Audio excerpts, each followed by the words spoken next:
Good afternoon, everybody. It's Saturday. It's 5:30. Now, I really didn't plan on doing too much. I really wanted to go to the No Kings rally in Columbus. I'm not gonna lie, the one in my city was a little like the one that's closest to me was just a little too early. There's Rai. What's up, buddy? It was just a little too early for me. I don't know. I wasn't gonna wake up to go hang out with a bunch of No Kings people. But I do they are starting a whole bunch of them the last hour or two. I had to like be very careful on showing it because Bruce Springsteen was playing, and like there's music, and I don't really want to cover this and have to deal with music. So I'm live now because we have Bernie Sanders and Ilhan Omar speaking in Minnesota, and then I'll determine where I go from there and where we go from that. I've got a really funny, good. I got Ted Cruz speaking about No Kings. We've got a funny Trump. Uh, he did a really good speech yesterday. I'm not gonna lie, I wish I could have covered it yesterday, but I was relaxing out. So let's get in and see what the craziness is with this No King stuff. We're gonna go right into Bernie Sanders. Will be the first one, and then Ilhan Omar, and I'll kind of work my way around from there. So let's see how I could see what we could come up with. I don't know how this is gonna go. But there we go. Dude, you guys should read the comments, dude. Oh, Lord. They are lighting up these people, lighting them up. But let's go. Here we go. Oops.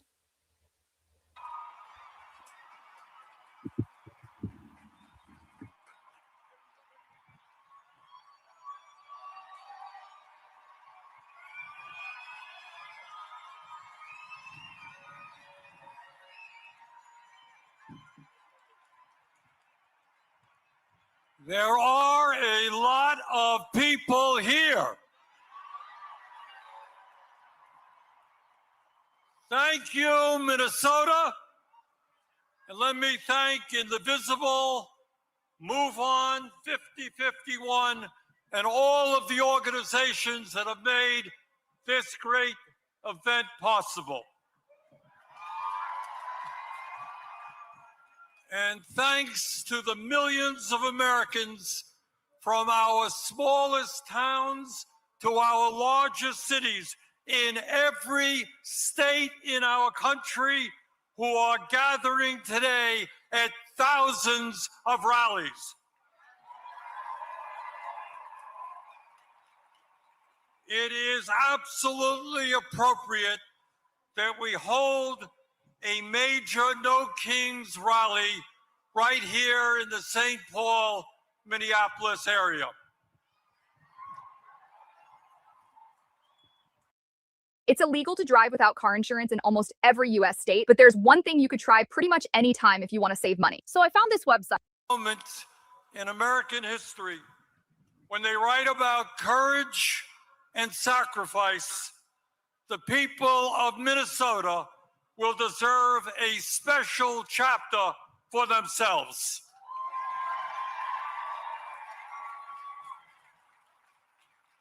In the face of unprecedented occupation of this city by ICE, Trump's domestic army, this community stood up and with extraordinary solidarity fought back and won.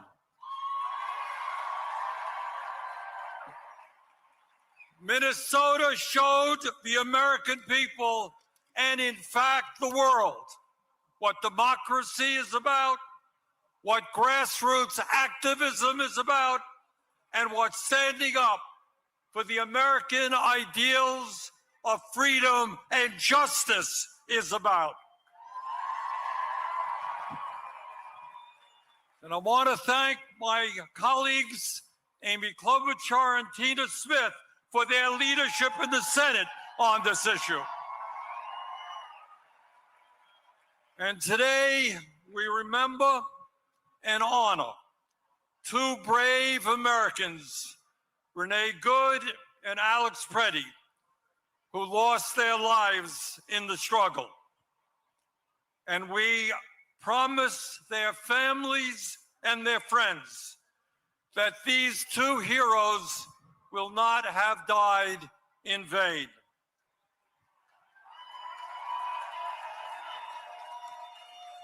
Their sacrifice has inspired and will continue to inspire the American people in the never-ending struggle for justice.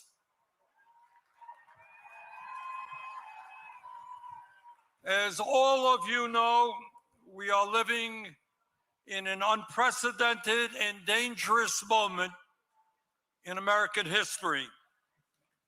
In many ways, the future of our country, and in fact the entire world, is hanging in the balance. And the actions that we take now will determine what the future looks like. The choices that we face are clear. In the wealthiest country in the history of the world, at a time of massive breakthroughs in technology, we now have the opportunity to create a nation in which all people can enjoy a dignified standard of living, where we wipe out bigotry and hatred, and where all of us can live in peace and participate in a vibrant democracy.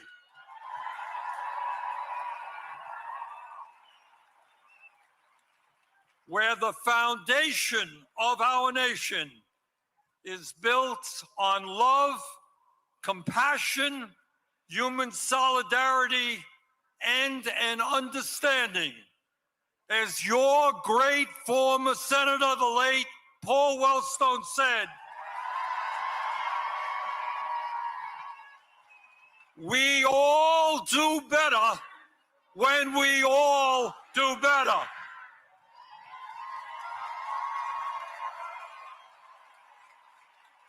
And that is one vision for the future, a vision that, in my view, the vast majority of the American people share. But there is another vision out there as well, a darker vision. It is a vision which says that we must give up on democracy, that we are too stupid and inept to govern ourselves, and that we must put more and more power into the hands of one man.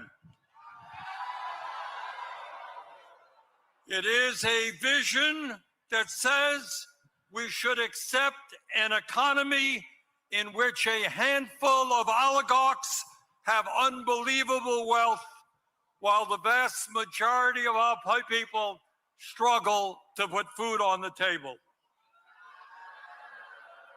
It is a vision that says that the only thing that matters in life is the accumulation of money and power. And that it is okay if we lie, cheat, and steal to achieve those goals. It is a vision which says that we must hate each other because of where we were born. Hate each other because of a different language that someone speaks. Hate each other because of the differences in the color of our skin, or our religion, or our sexual orientation. It is a vision that foments hatred and hatred and hatred, division, division, and division. It is an Orwellian vision which says that we must live in a constant state of fear, that we must always have an enemy, and that we must always be at war. It is a vision which says that we have unlimited amounts of money for bombs and guns and killing, but never enough money to feed our children, provide affordable housing, or enable our parents to retire with dignity. Today, here in Minnesota, in Vermont, and in every state in the country, we say loudly and proudly that as Americans, we will never forsake our heritage. We will never accept authoritarianism. We will never accept oligarchy. And we will never accept a president who is a pathological liar,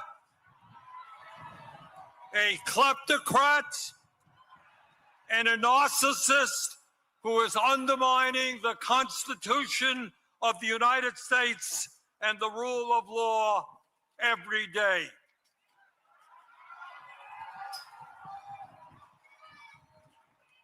We will never accept government policy that gives massive tax breaks to billionaires, throws 15 million Americans off the health care they have,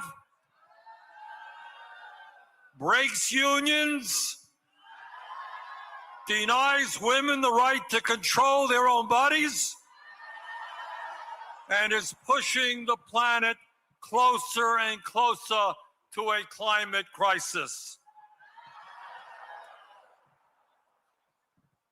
In the last year, I must confess, I've been thinking a lot about American history, about the men and women in 1776 who, with unbelievable courage, announced to the world that they would no longer be ruled by the King of England, who had absolute power over their lives. These patriots demanded freedom, and they fought a bloody revolutionary war against the most powerful military in the world to achieve that freedom. And they won.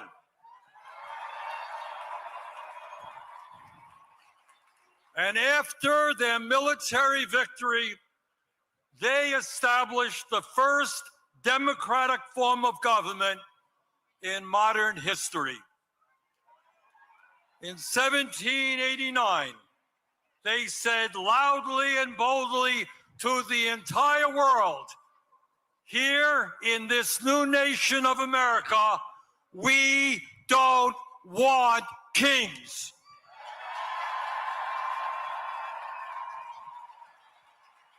And let us never forget the extraordinary and powerful words they left to us. Quote, "We hold these truths to be self-evident, that all men are created equal and they are endowed by their Creator with certain unalienable rights, that among these are life, liberty, and the pursuit of happiness."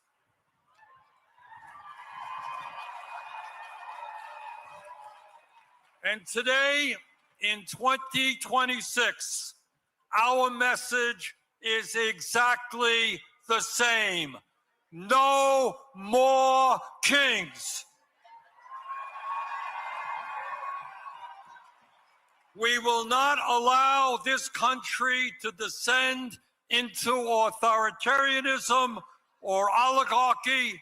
In America, we, the people, will rule.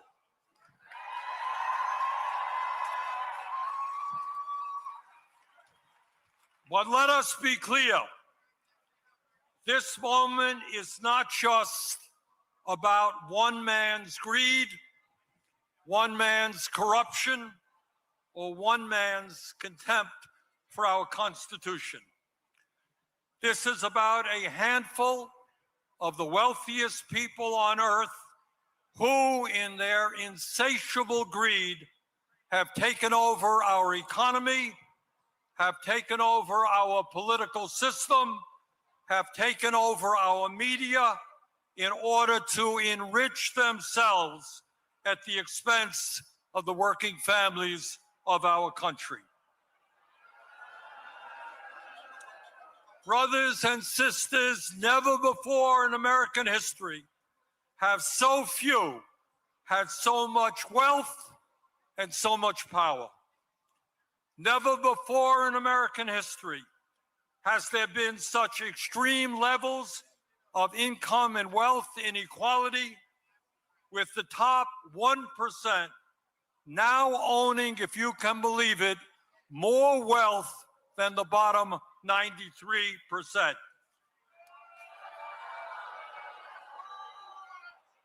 Never before in American history had we seen the super rich expand their wealth so rapidly. Last year alone, after receiving the largest tax break in history, 938 billionaires in America, fewer than 1,000 people, became $1.5 trillion richer. And our president, honest Donald Trump, became over $1 billion richer himself. Never before in American history have we seen a ruling class within a corrupt campaign finance system spend so much money to buy politicians. In the coming midterm elections, the billionaires will spend many, many hundreds of millions of dollars to make sure that government continues to work for them and not working families. Meanwhile, while the richest people in America become much, much richer, 60% of our people here in Minnesota, in Vermont, and all over this country are living paycheck to paycheck, struggling to put food on the table, struggling to pay their rent and their mortgage, struggling to pay for childcare and education, and struggling to put a few bucks aside for a decent retirement. In America today, tens of thousands of our people die every year unnecessarily because they cannot afford to go to a doctor.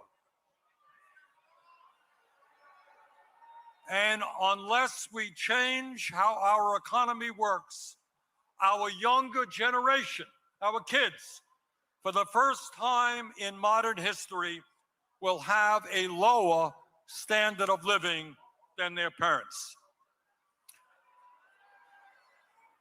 So today, we not only say no to Trump's authoritarianism, we say no to Mr. Musk, no to Mr. Bezos and Mr. Zuckerberg and Mr. Ellison and all the other multi-billionaires. You cannot have it all. We will create an economy that works for all Americans, not just the 1%.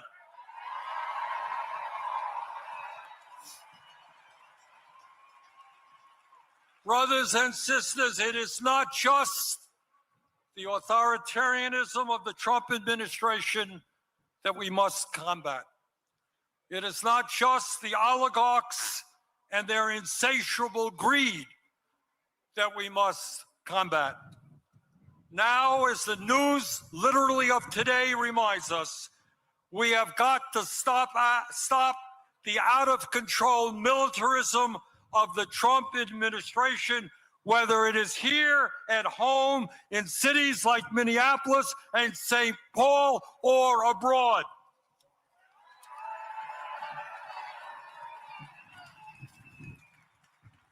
Let us be honest. The American people were lied to about the war in Vietnam. We were lied to about the war in Iraq. And we are being lied to today about the war in Iran. This war must end immediately. In the last election, Donald Trump pointed out correctly the huge amounts of money that had been wasted in wars that should have been spent rebuilding America. He campaigned as a peace candidate, and he promised no more forever wars. He lied. 1 month ago, Trump and his partner, Israeli Prime Minister Benjamin Netanyahu, started a war with Iran. This war is unconstitutional. Trump did not seek or receive authorization from Congress. This war is a violation of international. Imagine being able to build an app with your name on it, just by thinking about it. Meet Base 40. Simply go about attacking another sovereign nation for any reason it chooses.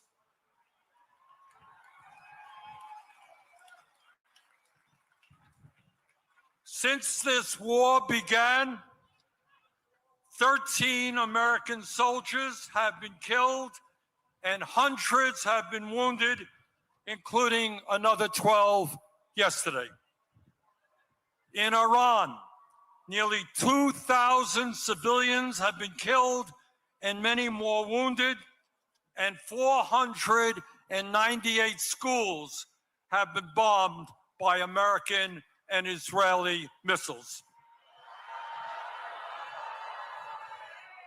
In Lebanon, more than 1,000 people are dead, and more than 1 million Lebanese people, 15% of their population, have been displaced from their homes. In Israel, 20 people have been killed and over 5,000 wounded. In the West Bank, Israeli vigilantes are burning down homes and killing Palestinians. At a time when gas prices are soaring, when many Americans cannot afford the basic necessities of life, it is estimated that this war has already cost $1 trillion.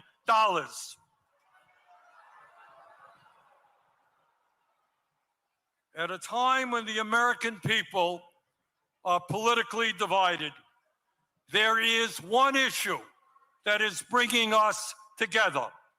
Conservatives, moderates, and progressives are speaking out in unison: end this war.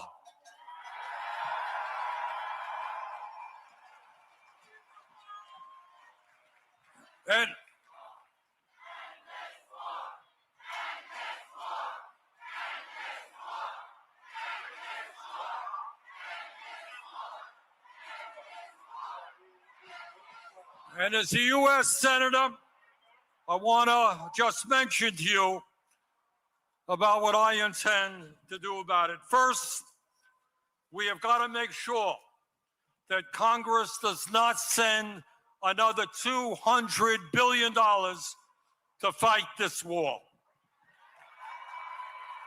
Trump's supplemental appropriation for the war in Iran must be defeated. Secondly, I will be forcing a vote in the Senate on legislation to block the sale of nearly $1 billion in weapons to the Israeli military for bombs and bulldozers.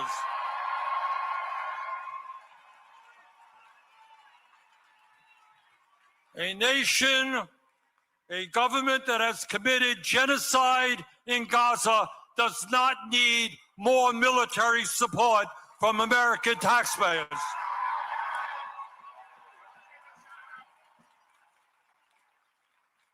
My fellow Americans, we are all proud to live in a country which throughout our history has inspired people throughout the world to struggle for freedom, for democracy, and justice. And we understand that when we stand together and not let demagogues divide us up, we can continue to inspire the world to believe in a brighter future.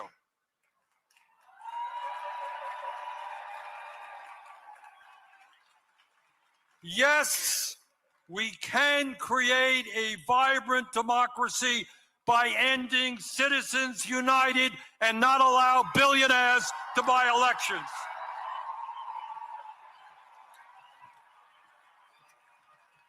Yes, we can create an economy that works for every man, woman, and child in our country, and not just a handful of billionaires.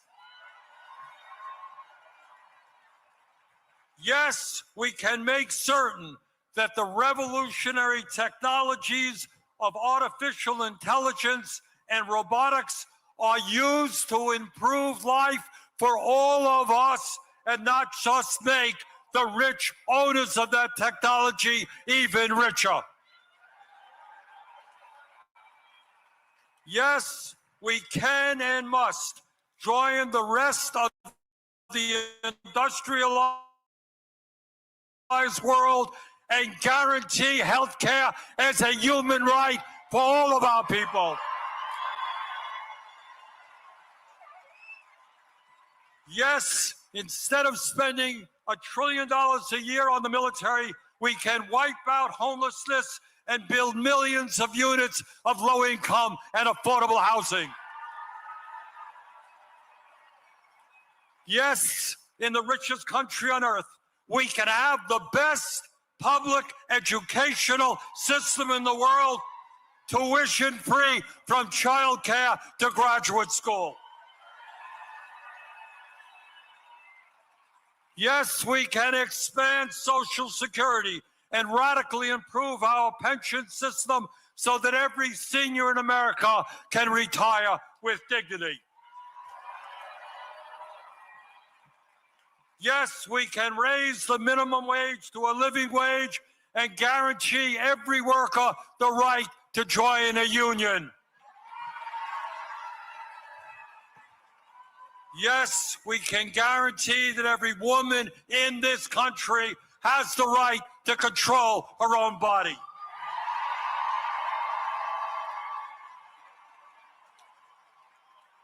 And yes, when billionaires are paying an effective tax rate lower than a truck driver or a nurse, we can and must make certain that the top 1% and large profitable corporations start paying their fair share of taxes.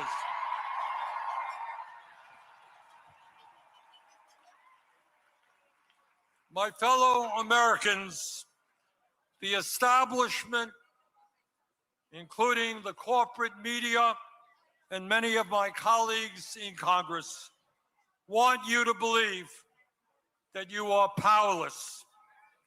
They want you to believe that you cannot change the status quo, that because of their wealth and their influence, there is nothing you can do to combat them.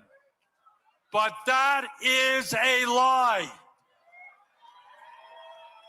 Throughout the history of our country, when Americans have stood up and fought for justice, they have prevailed.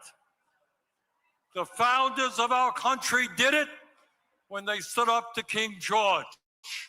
The abolitionists did it when they ended slavery.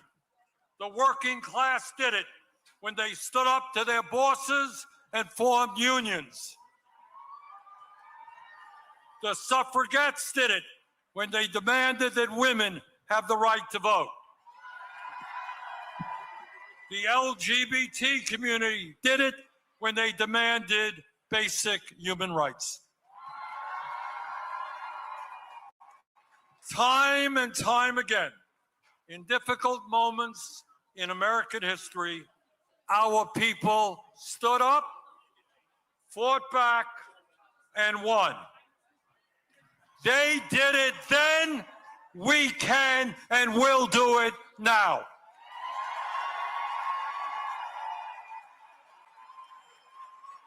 Today, March 28th, 2026, millions of Americans are out on the street demanding freedom, democracy, and justice. But we must make certain today is not the end of our struggle, it is the beginning. Together, when we stand united, we can and will create the kind of nation that you and I know that we can become. Thank you all very much.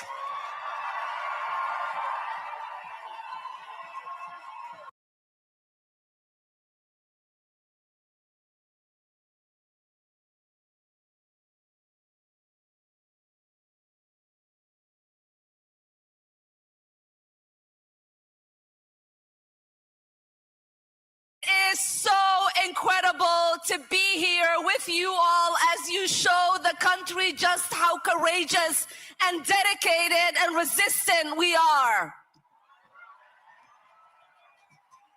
In the United States of America, we pledge allegiance to the Constitution and the flag, not to a person or a king. I came to this country as a refugee. To me, America was a beacon of hope, a place where freedom wasn't just a word, but it was a promise. I arrived here when I was 12 years old. I could have never imagined the day would come when we were staring down at this kind of creeping authoritarianism in the United States of America. But we are here because Donald Trump just has not chipped away at our democracy. He has taken a wrecking ball to the very foundation of what makes America great. He has tried to intimidate Minnesotans. He has tried to make us afraid. He has tried to divide us. But we stood strong. We have had each other's back, and we have never bent the knee. Because in Minnesota, we are built different. We do not cower to bullies. We are Minnesota strong. What we are seeing right now is bigger than what is happening here. Operation Metro Surge was just the tip of the iceberg. We are witnessing a full-scale assault on our rights, our institutions, and the rule of law. We have an administration that is openly and brazenly breaking the law and is acting like the Constitution is optional. And while they are doing that, they are shamefully and blatantly lying about every single thing they are doing. There were hundreds of millions of dollars in oil futures traded just minutes before a sudden reversal in U.S. policy towards Iran. This is not a coincidence, it is corruption. At DHS, we got a reckless spending spree, planes, vanity projects. It's like a billionaire's midlife crisis, except the American people are paying for it. while the Pentagon keeps failing its audits year after year, somehow they are able to find the budget for a steak and lobster. And we know that what Trump calls his strength is his idea of liberating women in Iran is to bomb and murder school children. They are pushing for the SAFE Act to disenfranchise millions of voters because they know they are not going to win a fair election. They are floating an illegal takeover of places like Cuba and Greenland like it is some kind of a real estate deal. And under the so-called anti-war president, we have now seen the launching of military operations in Iran, in Venezuela, and in Ecuador. Just a couple of weeks ago, they told us that they blew up a drug trafficking camp in Ecuador, and it turned out to be a dairy farm.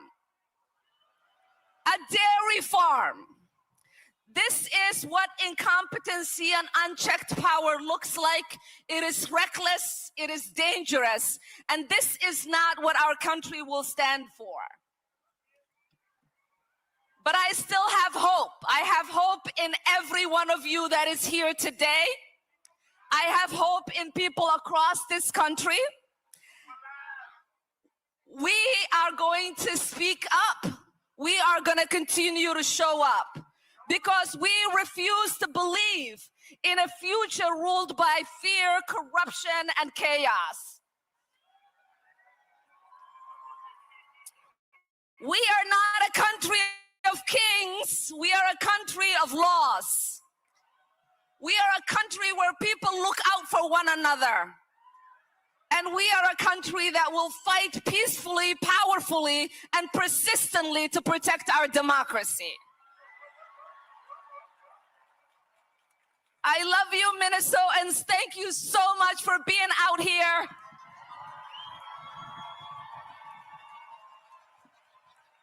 And now it is my honor. It is my honor to introduce a lifelong hero of mine, the incredible, brave, courageous Jane Fonda.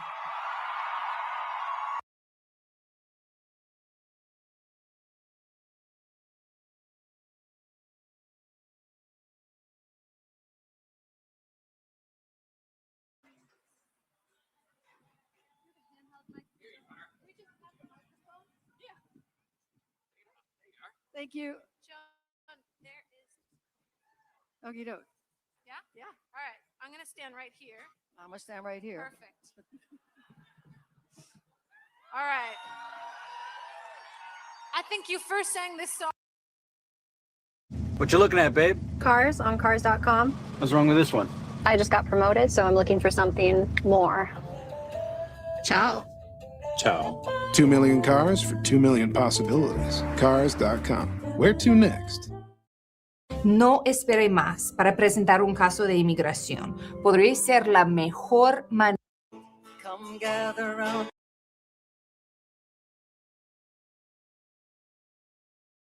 You Buju, Peggy Flanagan, Indigenous, Gijuebada McCoy, Indigo, Guabagag, and Ikagdan Dunjaba, Mayenga Nodame. My name is Peggy Flanagan. My Ojibwe name is Speaks in a Loud and Clear Voice Women. I'm a member of the White Earth Nation, and my family is the Wolf Clan. And the role of our clan is to ensure that we leave no one behind. And that's one of the reasons why I am so proud to be a Minnesotan. You have been showing the world with your own loud and clear voices what it means to leave no one behind. You know, I grew up on the margins. My mom needed food stamps, childcare assistance, and Medicaid to afford it all. I am the descendant of Native people who have lived here since time immemorial, who were pushed from their homes onto the White Earth Reservation. And I am the great-granddaughter of a young girl who traveled here from Ireland at the age of 15. She sailed to this country with her younger siblings that she was responsible for. And that is my story, and everyone here has a story in how you got here today. For generations, powerful people have tried to silence us. And there are so many reasons why we shouldn't be here, why we shouldn't exist. But we are here because we are resilient. And friends, Donald Trump thinks we should just shut up and do what we're told. But that has never worked for me, and that will never work for you. Donald Trump underestimated Minnesotans. He thought that we would back down. He thought we would get tired, that we would turn on each other, but we turned towards each other. He underestimated the power of educators, servers, construction workers, nurses, poets, and moms, and people working together. And no one asked to be on the front lines, but Minnesotans stepped up. And everyday people showed us how to be incredible just by caring about each other. And you are here today because you understand the whole point of No Kings. When federal agents kill our neighbors in the streets, when cowards vote to steal healthcare and food off the table, and billionaires rip off everyday people, and wannabe dictators start illegal wars, we will not be silent. This mass of humanity, of community, this movement in front of me shows the world that we are not powerless. Friends, we are the power, and we've decided that we will help our neighbor and we will welcome the stranger. This movement is for everybody who knows that this president has gone too far. Because if you come for one of us, you come for all of us. And Minnesotans, we are carrying a lot right now. Grief, anger, the weight of what has been done to our communities, done to our children, to our babies, and the heaviness of the lives that have been taken. Renee Good should be alive. Alex Preddy should be alive. We say their names, we honor their memories, and we turn our grief into action. Because the work is not done and the crisis is not over. And some of us will never be whole again. But here's the deal, friends. We all know that famous quote from Senator Paul Wellstone, which is, and say it with me, we all do better when we all do better. It is the unofficial slogan of Minnesota. But my favorite quote from Paul Wellstone is, sometimes you gotta pick a fight to win one. Because there are some fights that are worth picking. And for me, my purpose is clear. No matter what I do from here on out, I am fighting to avenge Minnesota. I am fighting to bring justice to our people. Because with this president, there's always plenty of money for ICE, for bombs, and for the oligarchs, just not for you. But they awakened in Minnesota a power that doesn't even exist in Washington, D.C. It exists within each one of us. We're fighting for a future where one job is enough to afford the lives people want to live. We are fighting for where healthcare is a human right, not something that puts you into debt. Where everyone is treated with dignity, no matter who you are or where you come from or what you look like. where the Constitution still matters, where we don't strip due process away from our immigrant neighbors. And we know that it takes all of us. I am grateful for the work of Senators Klobuchar and Smith for what they have done to push back, and for the work that every person here has done every single day to show the way. And let me close by telling you about my church in North Minneapolis. It is a beautiful parish that looks like Minnesota. It's been pretty empty these last few months because people have been afraid to leave their homes. They've been afraid to worship. But last Sunday, the pews were full. Kids were laughing and crying and singing even when it wasn't time to sing. It was a wonderful, beautiful noise.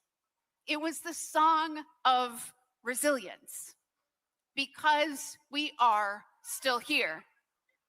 And I want you to feel that resiliency in your bones. I want you to take a minute and I want you to look at each other. Like really look at each other. Because we deserve better. We have everything we need to build the future that we want. We are what we need to build the future. And we are going to keep fighting until we get it. And I am honored and humbled to be your lieutenant governor. But more than anything, friends, I am grateful to be your neighbor. And I love you, Minnesota. I love us. Gitchimigwich. Thank you so much. And I'm going to hand it over to my brother, Attorney General Keith Ellison.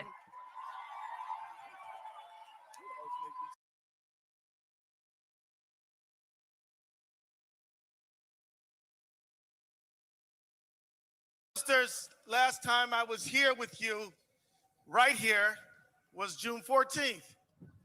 And it was hot outside. And earlier that morning, we had lost our beloved sister, Melissa Hortman, and her husband, Mark. And I just want to let you know that that loss has remained with me. I'm sure it's remained with you. And at this time, we also have to remember Renee Good, Alex Petty. But I want you to keep in your heart and your prayers Victor Manuel Diaz, who died in custody. I want you to think about Liam Conejo Ramos. I want you to think about a young man named Julio Sosa Solis, who did not die but was shot. And I want you to think about all of us and the price that we paid in order to kick ISIS ass out of our state. And the lesson is very simple, friends. Freedom ain't free. And some of us have to pay the dearest cost for the sake of freedom. And we don't want them to pay it. We wish they would never have to pay it. But you can only get rid of tyrants, and you can only defeat tyranny if your love of freedom is so great that you will risk what you have to for your neighbors. That is what it is to me, a free society. That's what it means to live free, to be willing to go to the mat, go to the wall for the people you love and care about. But I want you to know, as your Minnesota Attorney General, that justice is not optional. Accountability is coming.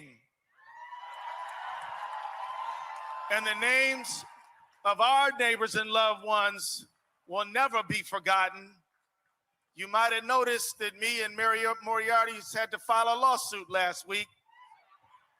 We're suing the federal government to make sure they give us the rest of the damn file. We're not going to let them hang on to the file, say they're not going to investigate, and that's it. It ain't it by a far sight. And I want you to know that we will never back down, that we will never quit.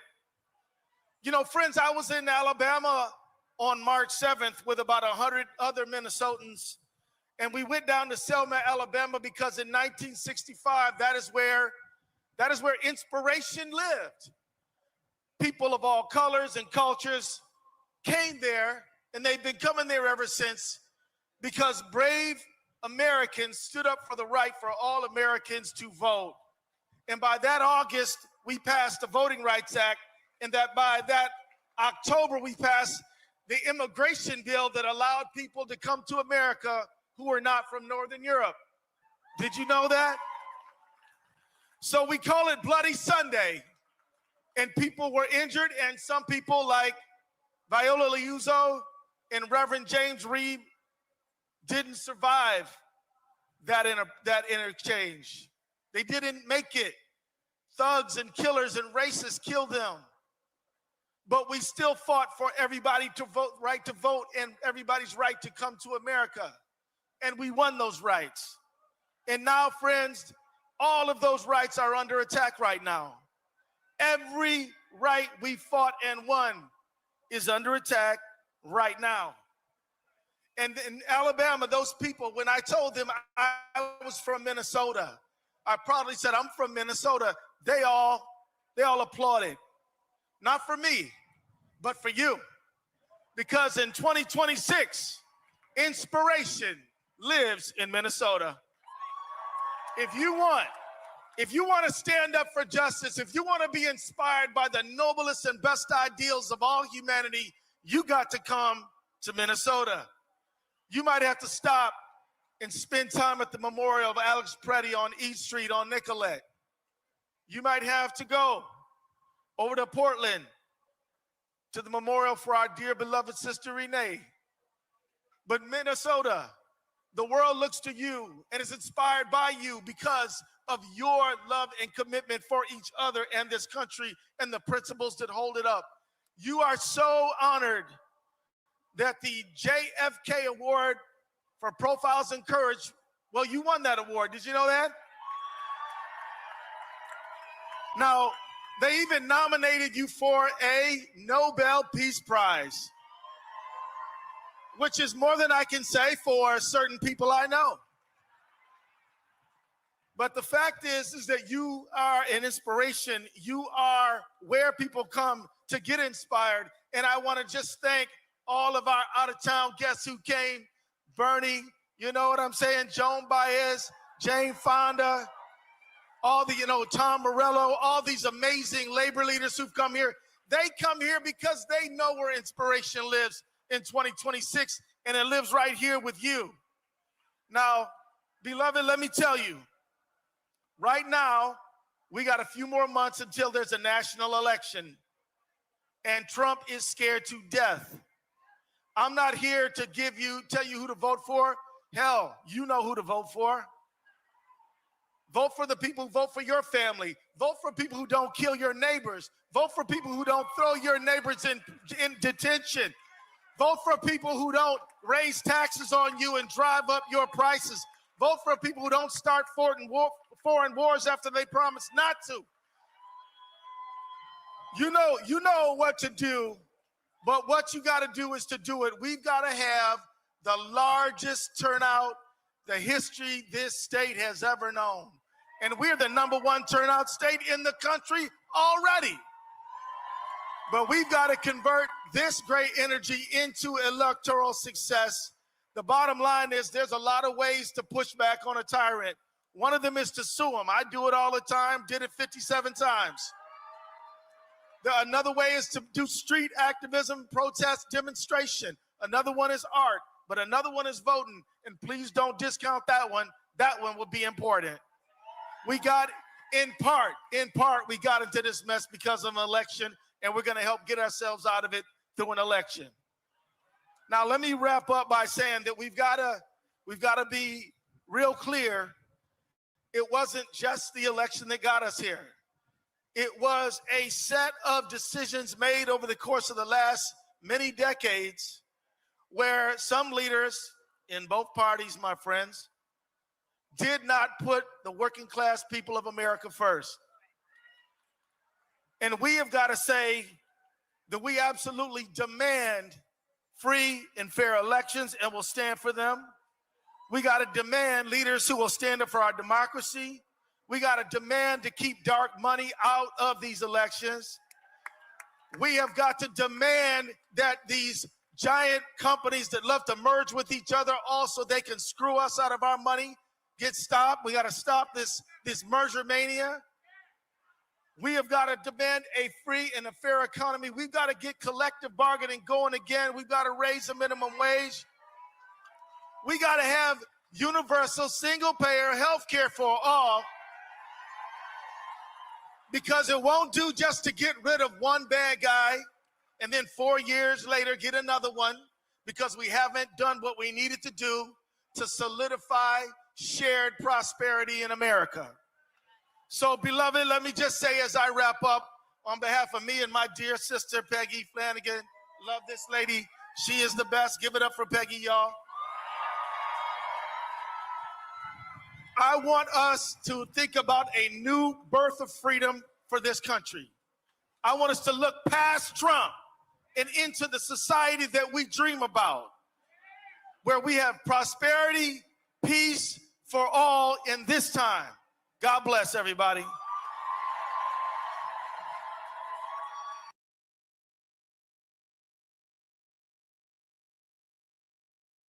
I'm debating if I want to stay here or should we go over to New York. I always got to pause it around this part because they have music nonstop, and I really don't need a copyright for these morons. You know? Hold on. I think we should go to New York, personally. Every single thing we've won in this country happened because we fought for it. It happened because of days like today. This is the power. We have the power. Do we have the power? We got the power. We have the power. And now I'm so honored to introduce my union sister, president of the AFT, Randi Weingarten.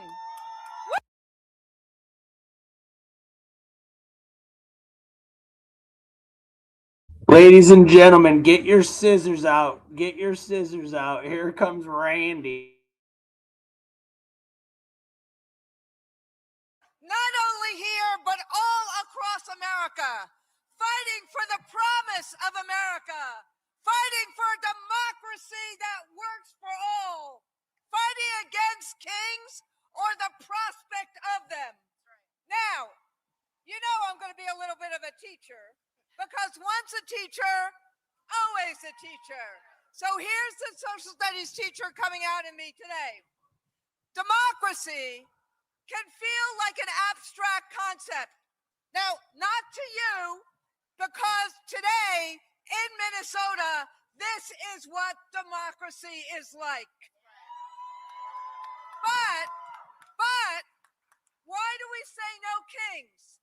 Because the only way the government acts for the people, listens to the people, responds to the people, solves the people's problems, is if it is a government of the people, by the people, and for the people. That's why standing up and showing up, being in solidarity like millions of us are doing today is so important. It is the only way we can get the government to act in our interests, act in our kids' interests, act in working people's interests. It's the only way we can tackle housing costs and healthcare costs and childcare costs and save our damn retirements. It's the only way we can rein in ICE and protect our students and our immigrant neighbors. The only way is if the government is for the people, not for billionaires, not for their cronies, and not for a president's self-interest. Donald Trump was elected because he claimed he wanted families to have a better, more affordable life. Instead, As so many have said on this stage today, he's made it harder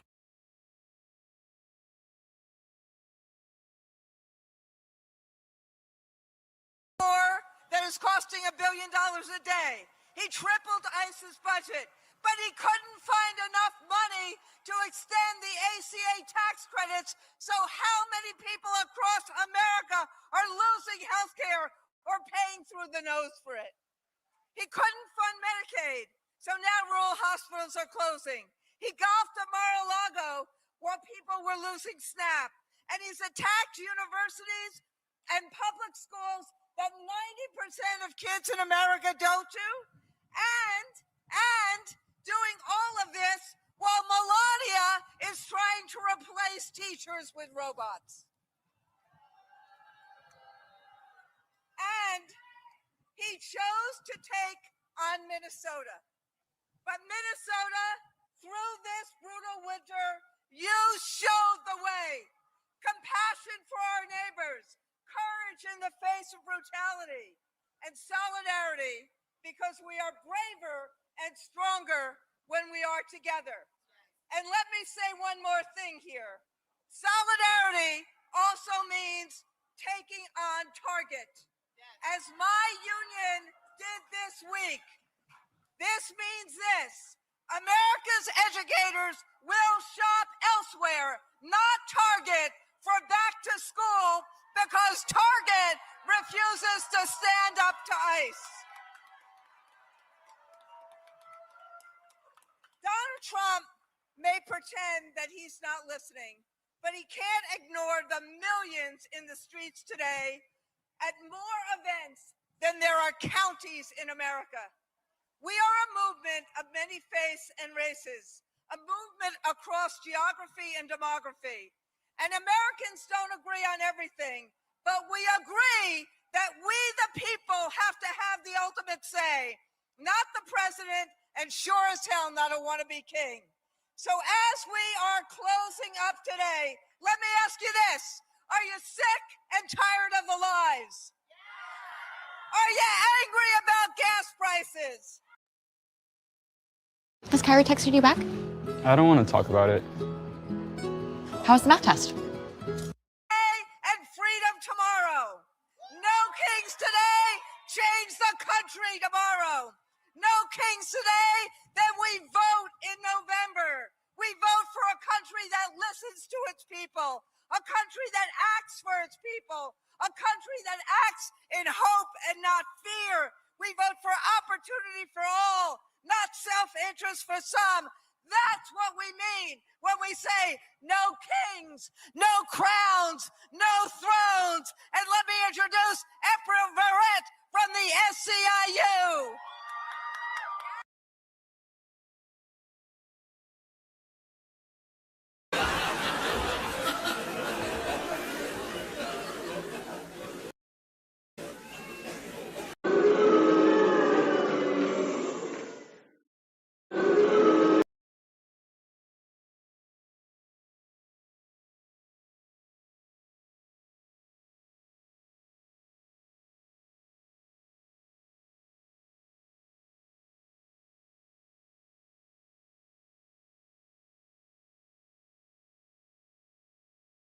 Okay, now we're going over to New York. Sorry, guys.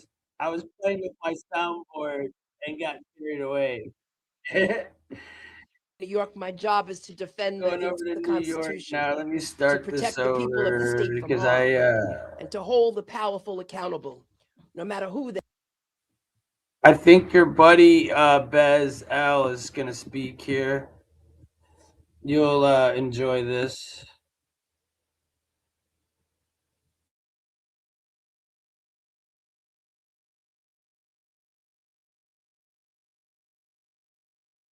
They are. And I will not capitulate, and I will not genuflect, and I will not bow, and I will not break, and I will not bend. What flows through my DNA, my blood, is the ancestors of those who have been through a lot worse. And so let me be clear. The law matters in this country, and we have challenged illegal federal actions in court. And we, Democratic attorneys general, have stood up to those who think that they can use fear and division to control our communities. But we are winning. And I guess that's why I'm a target. And we will continue to fight because no one is above the law. Reverence for the law and due process is foundational to our democracy. But despite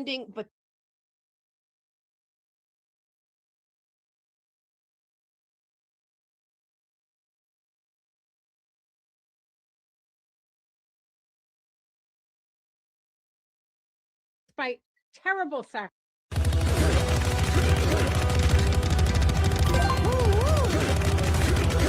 sacrifice of the people of Minneapolis, who forced the wannabe king to withdraw his shock troops and dial back his campaign of terror. We saw it when we forced ICE to retreat from the streets of Chicago. We saw it on Canal Street here in New York. And we see it when communities of every shade of red, blue, and purple say no internment camp warehouses in our communities.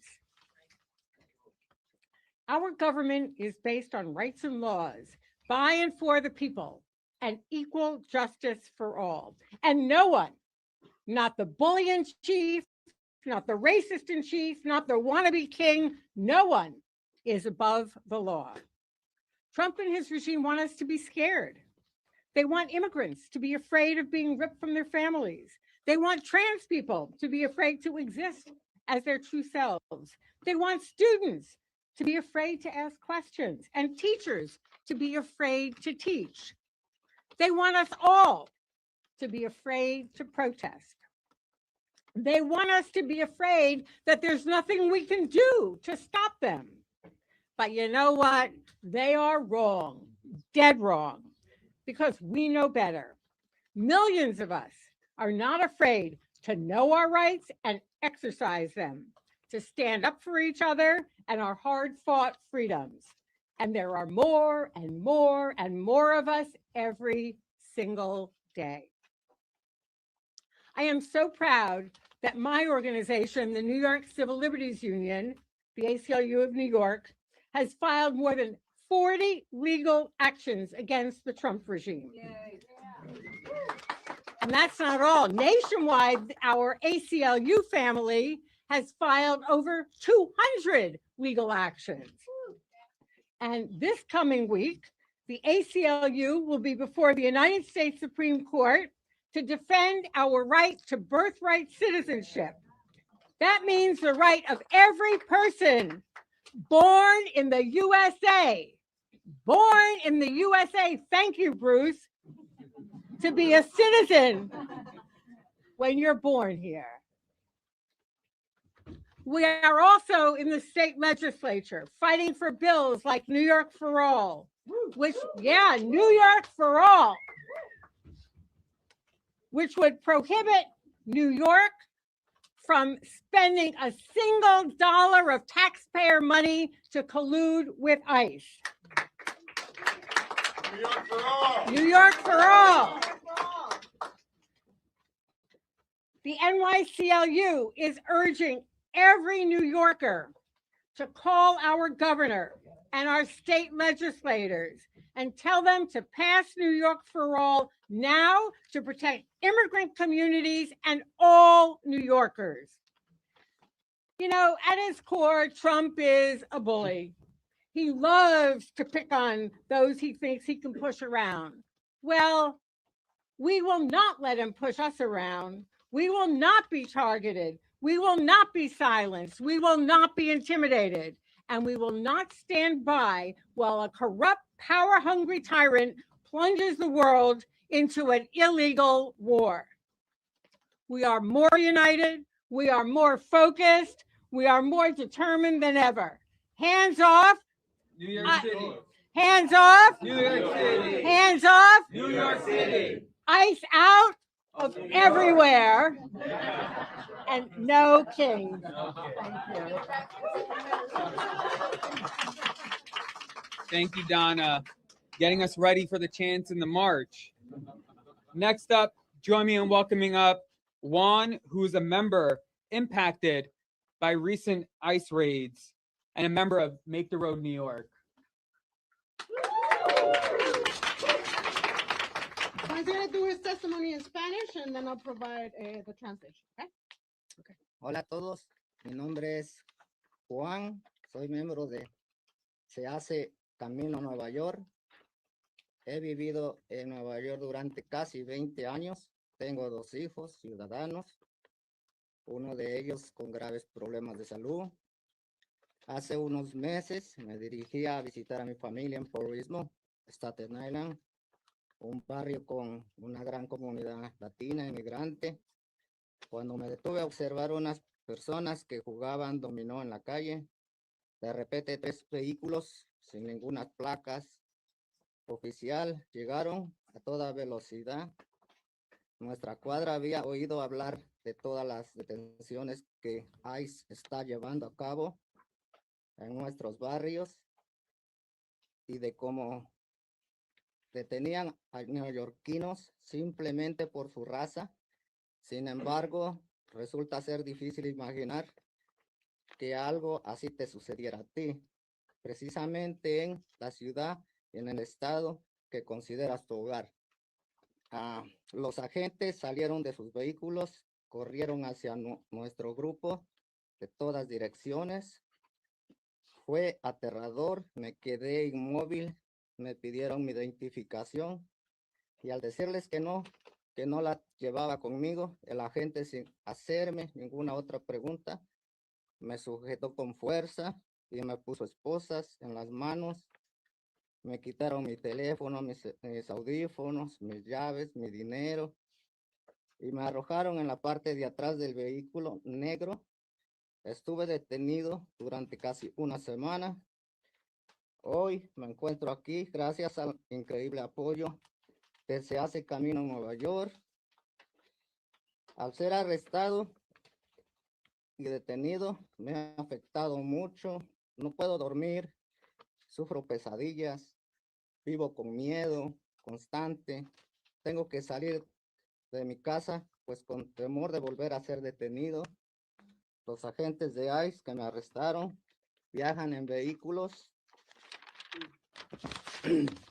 sin placas, están en carros comunes, corrientes. Ahora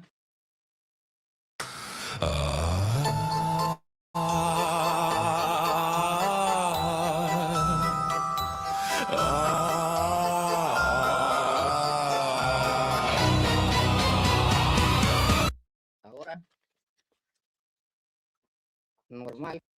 I have 2 U.S. citizen children, one with serious health issues. A few months ago, I was on my way to visit family in Port Richmond, Staten Island, a neighborhood that has a rich Latino and immigrant community, when I stopped to watch people playing dominoes on the sidewalk. All of a sudden, 3 unmarked cars came speeding over to our block.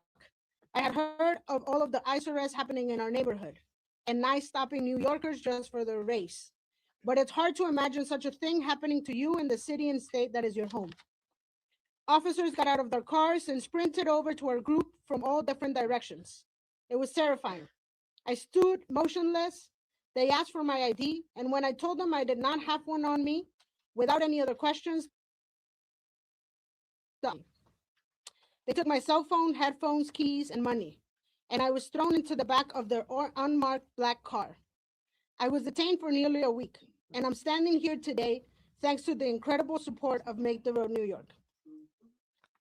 The arrest and detention have affected me enormously. I can't fall asleep and have nightmares. I am constantly afraid to leave my home because I fear being arrested again.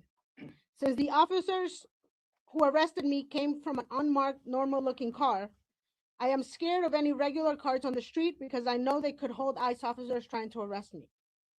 I also lost my job because I was detained and couldn't go to work.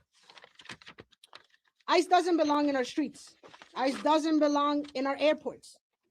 And ICE doesn't belong in our neighborhoods. I urge elected leaders to stand with immigrant families, street vendors, workers, and community members across New York. We must pass the New York for All Act now.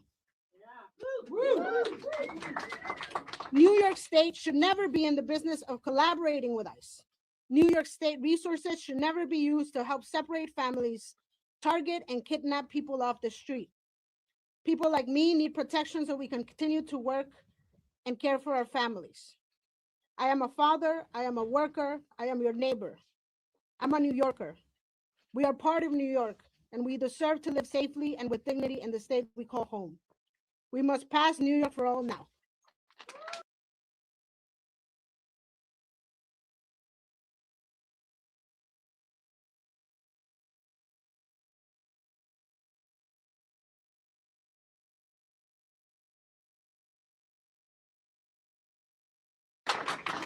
Thank you. Hello, my name is Nancy Higgins, and I am the president of the New York State Nurses Association. We are more than 42,000 strong New Yorkers. You may have seen or heard this winter that NYSDA nurses do not back down from a fight. We just won one of the largest nurses strike in New York City history. We were out there on the picket line for this winters and this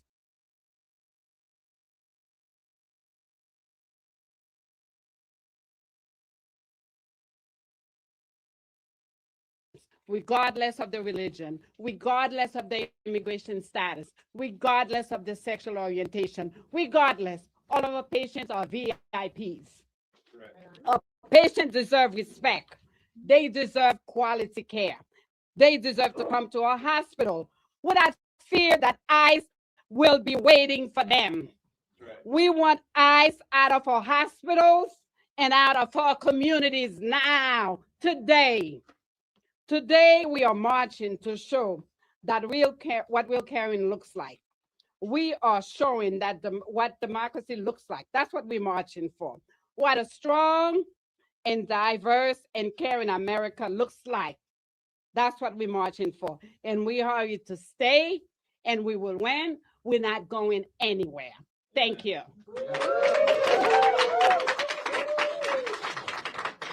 Thank you, Nan.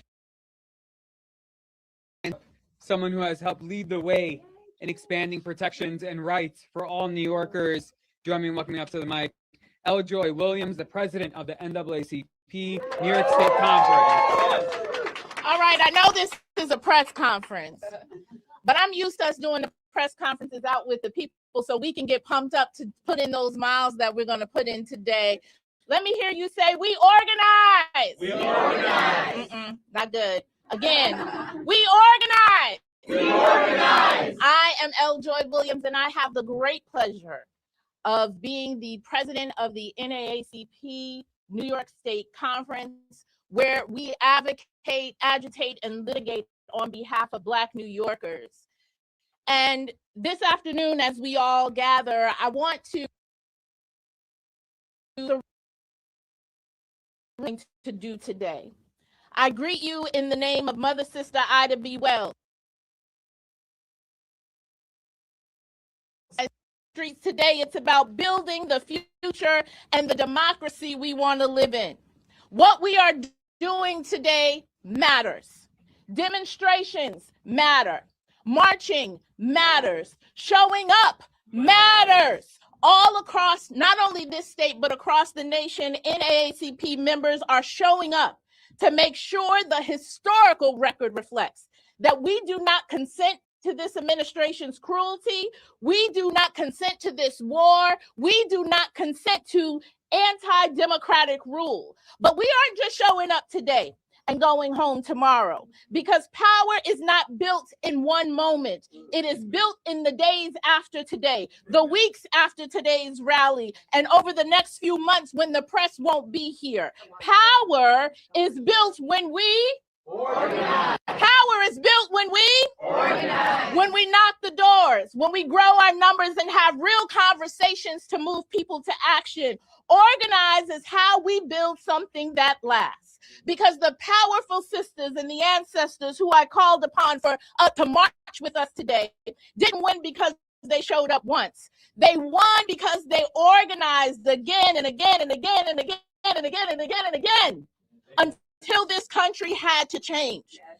So this moment calls for a principled leadership with strong spines and Megan Thee Stallion knees.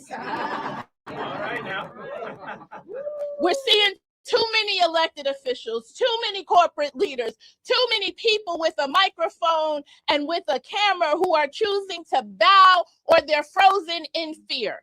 We do not bow to kings in a democracy. That's not leadership. That is submission. That is not the moment today.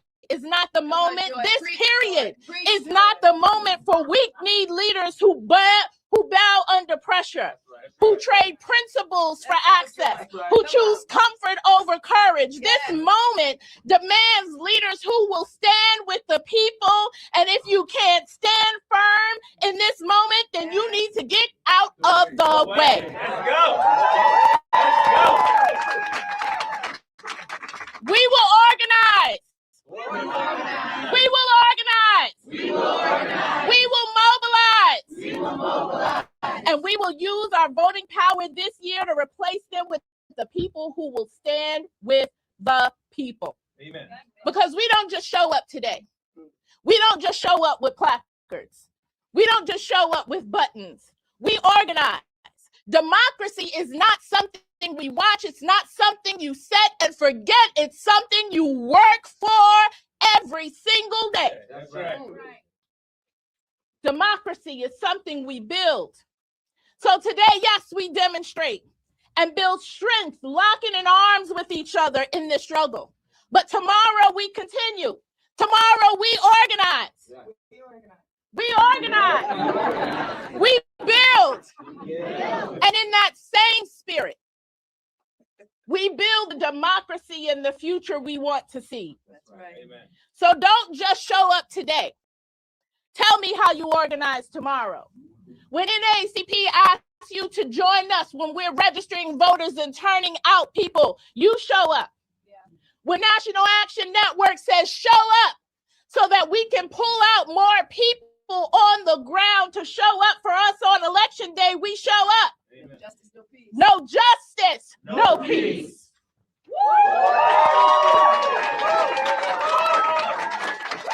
Thank you, Joy. Next up, join me in welcoming up to the mic our sister Liv Senghor, the campaign and community organizer with Planet Over Profit and Stop the Money Pipeline. Thank you, Murad. Thank you, Hands Off NYC, and thank you to all of y'all for being here today. It means the world. We're here because this is our city. We're here because these are our streets. And we're here because masked state terrorists have no place in our communities. We're here because we never consented to our tax dollars being used to fund war crimes abroad and to commit genocide in Gaza. We are here because we never elected broligarchs like Elon Musk and Peter Thiel to power. And the billionaires that are funding Trump's power grab are the same ones who are drilling our coastlines and poisoning our air and water and destroying our lands. Last week, my comrades and I went to Houston, Texas, and we were there to confront oil and gas CEOs alongside frontline fighters at CERAWeek. Those frontline communities, their homes have become sacrifice zones to the fossil fuel industry. And still, they say loudly and proudly, no fossil fuel and petrochemical build out in our backyard. While we were there, concussion blasts from the Valero refinery rocked homes in Port Arthur, Texas, a community already suffering from 40% above average cancer rates and cancer clusters localized and proven to be linked to the fossil fuel build out. Plumes of black smoke spewed toxins into their air and water and poisoned their children. And it reminded me of the apocalyptic and harrowing scenes from Tehran when black rain fell on communities and made me wonder what generational harm will befall those people because of the United States. The culprits of those atrocities are the same industry, same greed, and same sacrifice of Black and brown lives. Trump's wars on Iran and Venezuela are about power over fossil fuels, the resource that maintains US hegemony, bought and paid for by the wannabe kings and kingmakers who flew private jets to CERAWeek while families burn at home and in the global South. And then those displaced communities from the global South, they come here trying to find better lives for themselves and their families, and they're kidnapped and disappeared by ICE. And y'all, ICE is not cooling the planet. ICE deportation flights contribute vastly to carbon emissions, and those incarcerated by ICE are most vulnerable to climate-linked risks, water and food insecurity, insect-borne illnesses, and extreme weather events. Now, I want to end on a positive note. And it was hard because as a Black and Indigenous organizer, I've never had any misconceptions about what this country is. ICE's rampage, foreign interventions, and environmental racism are part of a long history of state violence against Black, Indigenous, immigrant, and poor communities. This is unfortunately the US I've always known. But for the first time in a really long time, I have hope.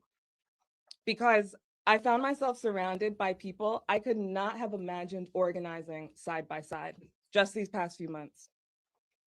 The orderly on my floor who leaves home every morning at 5 a.m. to save lives, next to the teacher down the block who works day in and day out to make sure that undocumented kids can still get an education.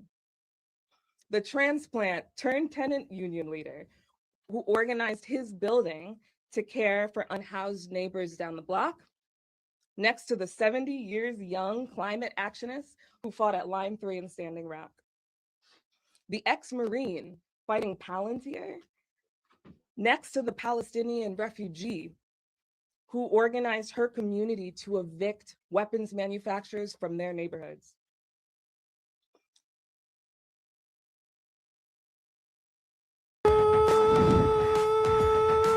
Dude, this is not cool. This is really not. It all makes me hopeful because we can and we are building the world we want to live in. And to do that, we all need to take action. Everyone in this room, everyone who's coming to march with us today. Planet Over Profit takes direct action against the people funding and enabling climate crisis, authoritarianism, and racial capitalism. And working with this brave and incredible group of young people, I've learned that direct action does not have to be scary. It can mean getting to know your neighbors and creating a building-wide group chat to exchange groceries and help each other with rent. It can mean checking on elderly and disabled folks on your block. It can mean choosing to pull your money from harmful institutions and shop locally. Or it can mean joining your local food distribution. Because the systems that are designed to keep us safe, they're not doing that right now. We keep us safe. Repeat after me, we keep us safe. We keep us safe. So we will resist ICE in the streets. We will resist resource wars fought in our name. And we will resist the polluters, the billionaires, and the wannabe dictators. Repeat after me, no ICE. No ICE. No oligarchs. No oligarchs. No kings. No kings. Thank you. Thank you, Liv. Next up, join me in welcoming someone who needs no introduction, a civil rights leader and icon who has championed the way for many communities across this country.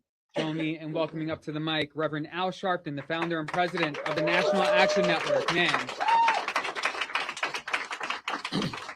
Thank you very much. I wanted to be here because I think that we are dangerously close to the sanitizing of an oligarchy in this country. Anytime we accept a president that can decide to close airports and say that he does not care that people that voted for him are lined up 3 and 4 hours to get their children to spring break. He wants to first make you vote on a bill that would rob us of our voter protection. It's time to vote against and march against no kings. That's right. Anytime we have a president that says, I'm going to Iran, I'm not going to tell you why I'm going, and I'm not going to tell you when I'm leaving, and I don't even know why I'm there. But I'm the king, and I can put you there. We've already lost 13 lives, and he has said everything's going well. That's why we need no kings. This is a practical decision by people of all races and all colors and all ages and all stripes. And if there's one time we all need to come together, we may not agree on some issues, but we all agree we cannot be governed by a king. Right. And we all agree we cannot let this country slip further. It's not that it can happen, it's happening. We are right now in the middle of a government shutdown. We are right now in Iran. We are right now in a situation that is closer to an oligarch than we've seen. And that's why National Action Network wanted to join Leadership Conference of Civil Rights and NAACP with Reverend L. Joy, who preached today, and others, to say that this is not a one-sided thing. You don't have to ask us where we are. We're here with you, and you've been there with us. We're in this together. And if we can fight together, we can win together. And if we stand together and don't let them make our differences more important than our unity, because they're after all of us. They're not after just young people. They're not after just people that support Gaza. They're not after selective people. They're after all of us. Because a king feels that everyone must bow to his throne. And we come today to march all over this country to dethrone the king. Amen. We're going to dethrone the king. Amen. There'll be no peace until there's justice. No justice. No peace. No justice. No peace. No justice. No peace. Dethrone the king. Amen. Thank you, Reverend. Next up, join me in welcoming Susan O'Neill, Army nurse veteran of the Vietnam War and a Common Defense member.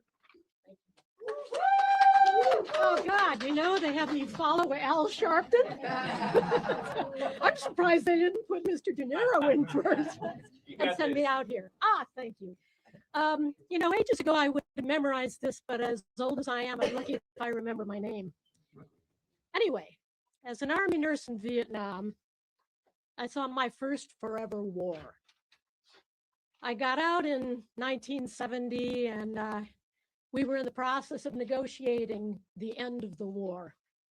Well, that went really well. And in 1975, we finally ended the war. That's 5 years more of mayhem. That's, 3,000 plus names that were later added to the Vietnam War wall in DC. It was the destruction, further destruction of a beautiful country. I mean, for what? For what? Like the king he thinks he is, Donald Trump believes that war's a game and that our military is his to lose. We're suckers and losers if we die, and we're just kind of robots who can do what has to be done while we're alive, and it's for him. Well, I'm old. I don't play Call of Duty, but I have played chess. And if Donald Trump played chess, which I really can't picture, frankly, if Donald Trump played chess, he'd be that guy who tries to win by wiping out the entire board. He'd tear down the castles. He'd disrespect the bishops, probably make them wear those little shoes that he's got out there. And he would decimate the pawns, and he wouldn't care. He has no foresight, no strategy, no end game. Ultimately, that sort of guy loses because there's no one left to protect the king. Can we wait forever for this wannabe king to fail and to fall? How many pawns will have to bleed in his regard before we end this? How many countries do we have to take over? I mean, I'll grant you, I was a Peace Corps volunteer after I was in the War Corps in Venezuela. And I'll grant you, Venezuela's a mess. It was a mess. But it's not our job to correct that mess, particularly if you take somebody out of it and then say, hey, you guys are, it's all yours. I mean, no end game, no strategy, no forethought. So we're here to say, no kings. No kings because our troops are not pawns and because we don't need forever wars. No war because war is not a game. Take it from me, it is not a game. And as far as ICE goes, migrants are the refreshment of our nation. The people that I know who are immigrants, and let's face it, we all at some point, if we were not dragged here in chains, we were immigrants. The people I know who are immigrants, and I know a lot of them because I live in Brooklyn, are hardworking, tremendously ambitious, particularly for their families, which are often American families, and they don't deserve the treatment they're getting. We didn't need ICE before 2003, and it can be considered that we don't need them now. So I humbly suggest we abolish ICE. Thank you very much. Thank you, Susan. Thank you for joining us. Of all the cities in the United States, you've got New York City screaming abolish ICE. Either you hate America, you hate your people, or you're being paid, or you're really, really stupid. Next up, join me in welcoming Maurice Mitchell, the National Director of the Working Families Party.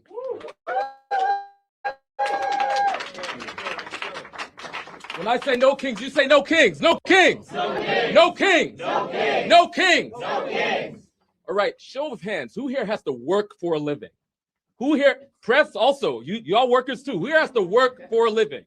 Okay, well, my name is Maurice Mitchell, and we at the Working Families Party, we represent all of you, right? There are about roughly 3,500 billionaires, right? That basically is roughly the amount of people in a medium-sized high school. There's more students in Brooklyn Tech than there are billionaires on the planet. And in the United States, we have roughly 1,000 billionaires. And then there's everybody else. We are building a solidarity movement of everybody else against the oligarchs and wannabe kings. So good afternoon, good afternoon, good afternoon. In just a few hours, you'll be able to see what's gathering today across the country. And I want to talk to you about what it means and where it's going. Because what's happening right now is bigger than any single rally or any single day. The billionaire class in this country practices solidarity every single day. The oligarchs who profit off of working people and the AI CEOs who want to replace us, they don't like each other. They don't agree on very much. But they understand that as a class, there is far more of them. There's far more for them to accomplish together than apart. That is why they move as one. What we're seeing today is working people now doing the same thing. Every race, every gender, every religion, every immigration status. In fact, I come here as the proud son of an immigrant from Trinidad and Tobago and Grenada. Let's go. Right? Yes. The proud grandson of an immigrant that came here as a domestic worker and built this country. I just want to say this, bro. New York City used to be like the place that everybody around the world wanted to go to. Now, I don't think anybody would ever want to go to New York City. You guys have destroyed it. You destroyed New York City.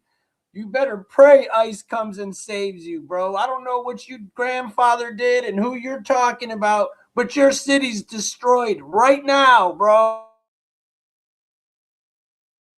The people who built this country and keep it running, who are they? They are the people who pour the foundations, who staff the hospitals, who stock the shelves, who teach the children, who drive the buses, who keep the damn lights on in this city. That's right. And they are showing out and showing up together today. Not because they agree on everything, not because we're all the same, we are different, but because we understand that this country does not move without us as working people. And that gives us the power when we come together and use our power. That is the story of this moment. And it's not just the opposition movement. We're going from opposition movement to solidarity movement. I'm going to say that again. We're going from opposition to solidarity. And here, you clap for that. I'm getting that Joy energy. This is a press conference, but we're going to make it into a rally. And here is what that solidarity is building towards. America is rich enough today, to guarantee everything working families need to live a good life. A home you could afford, health care when you need it, child care when and where you need it, good jobs with the right to join a union, time off to be with the people that you love. The money is there, it's just in the wrong hands.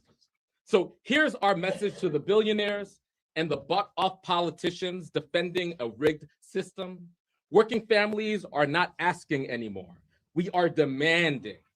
And we are not just demanding, we are coming to collect. How does that happen? We tax the rich.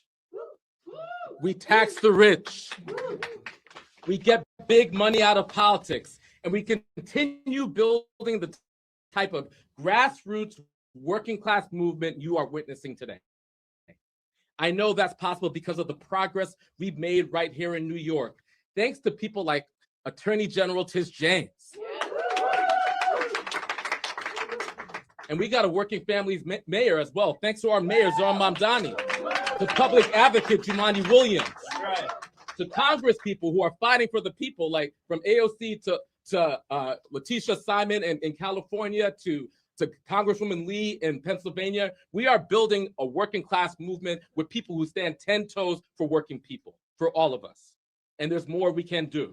Every day, New Yorkers are organizing to get ICE out of our communities, to tax the rich, to invest in universal child care, to build affordable housing, and win health insurance for all. That is what working class power produces. And if we can do it here, we can do it everywhere. Amen. Amen. We in church. Good Reverend, we in church. All right. So I'll say this plainly to anyone watching. What is building here is not a moment. It is a movement. The people at this rally are going to stay connected, going to stay organized, Joy, and keep on showing out and showing up because they know that if they do, the future they deserve is not an aspiration. It is an inevitability. Thank you. Amen. Let's keep it going for Maurice. Thank you. And next up, join me in welcoming Maria Duarte, the campaign organizer for Invest in Our New York. This woman in Kansas City searched her name and found $6.1 million in unclaimed money. Like what? Wait, you don't know about unclaimed money? Good afternoon, everybody. My name is Maria Duarte, and I am here today representing the Invest in Our New York campaign. We are a coalition of over 100 organizations across New York State fighting to tax the rich so that our communities have the resources that they need to thrive. But I'm also here today as someone who has lived most of their life in this country as an undocumented immigrant. Even though I am currently a DACA recipient, those protections are always hanging by a thread, and I have never felt safe in this country. I know all too well the sinking feeling of an ordinary day turning into something life-altering. Growing up, my biggest fear was coming home to an empty house because my parents had been taken. No child deserves to live like that. Children and students should be focusing on math and practice after school, not afraid that a police encounter will end them and their families in the deportation pipeline. Every day, I have watched the people I love work themselves to the bone, harvesting the crops that feed this country, caring for homes, raising children, and building our cities from the ground up. We deserve the right to stay here, not because of how hard we work, how much we pay in taxes, or how much we are willing to sacrifice. We deserve dignity because we are human, and our humanity alone should be enough. This experience has helped me see the interconnection and the connectedness between working class people, and how at the root of it all is capitalism. Every day, people are struggling to put food on the table and keep a roof over their heads, regardless of how hard they work. People are working multiple jobs just to make ends meet. In this country, we are sold the story that if we work hard enough, we too can become ultra wealthy, that we can pull ourselves up by the bootstraps, right? But when that promise proves to be false time and time again, the blame is shifted onto immigrants, who then are accused of stealing jobs and are increasingly criminalized. At the same time, the ultra rich are profiting from that same immigrant detention, all while the ICE funding skyrockets and people are left without essential services like SNAP, Medicaid, and the essential plan. The federal government is literally stealing healthcare from families and food off our table to give billionaires tax breaks and fund this mass deportation regime.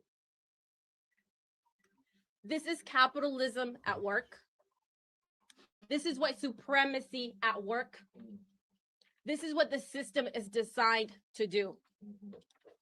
But people are waking up. New Yorkers overwhelmingly support taxing the ultra rich. Meanwhile, our leaders are sitting by while the cost of living skyrockets and the ultra wealthy continue to live it up on the taxpayer dime. But let me be very, very clear with you all today. Our governor, Kathy Hochul, has the power to stand up to these federal attacks. She has the power to do that by taxing the wealthiest New Yorkers. We just need her to have the political will to do it. And New Yorkers are ready. Our elected representatives in the Senate and the Assembly, they have shown us that they are ready with their one house proposal. Now it is up to the governor. Governor Hochul, are you ready? Are you willing to stand with everyday New Yorkers, or will you keep standing with your Epstein list billionaire donors? Thank you. Thank you, Maria. And let's keep it going for our next speaker, Mamadou Lai, the founder of the Mamadou Lai Amadou, my apologies, Amadou Lai Foundation. Thank you. When I said no king, you said not today. No king. Not today. No king. Not today. You might have forced my ancestors through slavery, but with this community today, we're telling you no king and not today. You might have lynched freedom riders, but I'll tell you what, with this black brother right next to me, this Hispanic sister and white sisters right next to me, we're saying not today. Ladies and gentlemen, my name is Amadou Ly. I'm the founder of the Amadou Ly Foundation. I'm a Senegalese American who came into this country in 2001. At 16, I was caught by immigration, ICE. They put me in detention, a 16-year-old in a detention that is extremely cold. And guess what happened prior to that? Just right after that, I was in a car accident. And the police officer that showed up, instead of asking whether I was injured or not, he decided to call ICE on us. Ladies and gentlemen, this is nothing new. As I look around, as I talk to all of these detainees that are in detention centers, they tell me stories after stories. Women with not the least necessities. Kids men. What they're doing inside of these detention cells is they're adding water on these food. They're hoping that the detainees will literally pay for these foods. We're referring to refugees who came into this country with no family. So no king today. We are here today because we believe we can do better, and we will do better. There are so many people who are afraid to go out. Ladies and gentlemen, this is supposed to be the land of the free. And the land of the free, it will be. I want to tell you a story. 2 weeks ago, there was a brother, his name was Aliwin Semben, a father of two. He was told to come so they would remove his ankle bracelet. He complied and he went. He told his wife, listen, please make the food. We'll be right back. I'll be right back. Do not cry. He literally went and they captured him. And the Amadou Lee Foundation stood up and said, not today. Yeah. Because we filed a habeas petition right then and there blocking his transfer.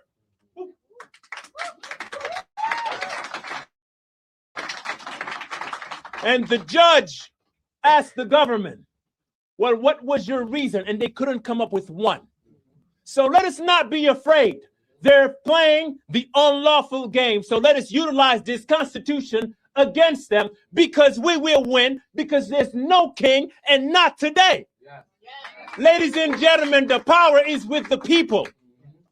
Thousands and thousands are going to hit the streets of New York today. Oh, do you think they can handle that? We are the people. We are the power. Let us not be afraid. These airports are our airports. These dollars are our tax dollars. We put them in these offices. And when we say enough is enough, guess what? They are gone. So no king today and no king tomorrow. Thank you. I dare you to let me build you a completely free e-commerce store.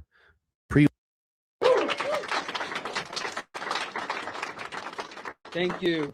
Next up, join me in welcoming up Maya Wiley, the president of the Leadership Conference. I'm going to do something you're not used to from lawyers.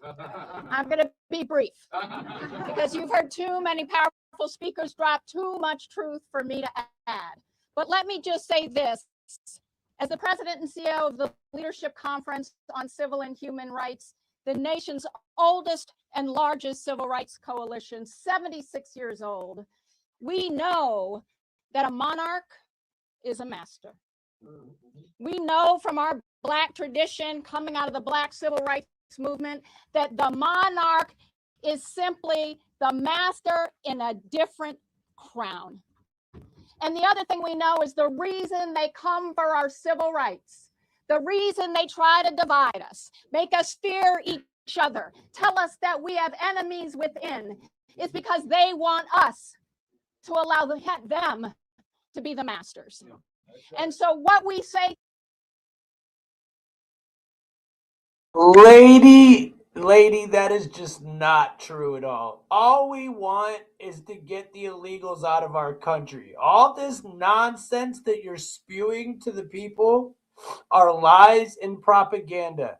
I don't know one person that wants to be your master. I don't know one person that gives a damn what you people do other than get on TV and cry like victims. Nobody cares, bro. We just want to get rid of the illegals so we can get our country back. It's that simple. today is we are united. Yeah. We are joyful. Yeah. And we march on because this is our country. We stand together. We are united and we invite you in. Thank you, Maya. And now join me in welcoming up our last speaker, and thank you all for joining us. This is exactly why New York has a communist, socialist Muslim mayor because of these idiots, dude. And this is why people are leaving New York by the million. Nobody wants to be there. They're crying for you to come back. Dude, you're not coming back to this crap hole state. Far, but join me in welcoming Robert De Niro, actor and activist, to the mic.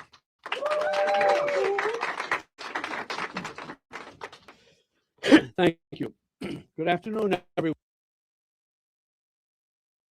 By the way, I'm Italian and I do not support you. I don't claim you and I don't know you, Robert. It sucks because you make good movies. It's nice to share this event with so many committed people here in this room and out in the streets. And I'm proud to stand with an indivisible and all the organizations promoting No Kings. The concept of No Kings is a great rallying cry and a hugely successful as millions of us have answered the call. I support this movement 150%. But when the crowds are chanting No Kings, what I'm really hearing, as we all know, is no Trump. That's right. There have been other presidents who have tested the constitutional limits of their power, but none have been such an existential threat to our freedoms and security. None, except Trump. A foreign actor. He really sucks at it because you can't read, dude. Why don't you just read your script? You should have prepared a little better, man. You're not doing as good, Robert. Little Robbie, TDS syndrome #1, dude. The biggest Trump deranged syndrome person I've ever had to witness in this past year can't even read his speech. You're embarrassing. He must be stopped, and he must be stopped now. Amen. It's time to say no to kings. It's time to say no to Donald Trump. We've had enough. No King Trump.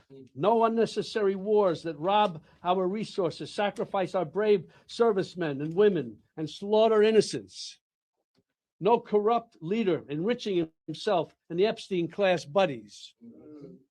No taking away health care from our most vulnerable neighbors. No unaffordable groceries, no unaffordable energy, no unaffordable housing, and no inflation at its highest level since COVID.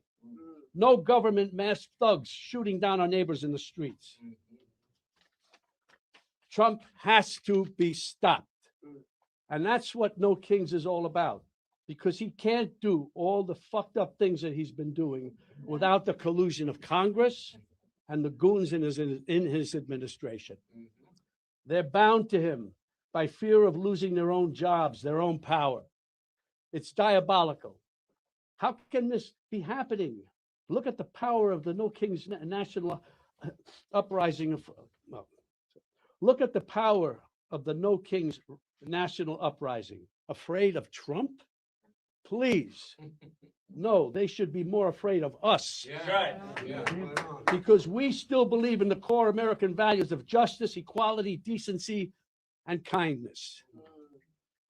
Because we're going from the streets to the ballot box, and because we all deserve a country with no kings, no Trump. Thank you. Don't go too far. I call all of the speakers back up so we can close out together. Thank you all for joining us today. I want to remind everyone that our democracy is only as strong Okay, as now we have people who seen New make it. York. So if you are not out in the streets today, we encourage you to join us, sign up, visit Hands Off. It said to Boston. I can't. NYC's a joke. Let's see what Boston's all about.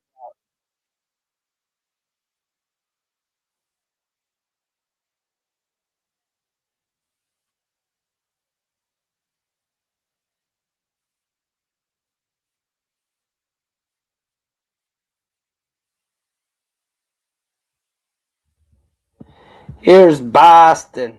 They're about to speak. They're just showing. They're trying to give you a view of like how many people they've got right now. Everybody like there's just so many people. Everybody's got to pay attention. Look at all these. So, our Matt Pritchard is out there live as well. He's estimating definitely tens of thousands of people out there. No way for us to accurately verify that right now, of course, but you can judge for yourself just by looking at the size of the crowd from above here. Again, it's just getting started, so more people could be joining throughout the afternoon. This one, though, of course, being in Boston, is expected to be the biggest in Massachusetts. No way was there tens of thousands of people there. Chat, do you think there was tens of thousands of people? If you think that there were, hit 1. If you think there wasn't, hit 2. No way, dude. No way. Again, more than 50 other rallies are being held here in our state, from the Berkshires all the way up to the South Coast. But this is getting started right now. So let's listen in as the MC is kicking off the event right now. Rasan Hall, there he is right now in that Resist t-shirt. He's the president and CEO of the Urban League of Massachusetts. He's addressing those in attendance as they kick off. Let's listen in. Here to say no kings. No kings. No thrones, no crowns, no kings. That's the chant. That's the call throughout the day.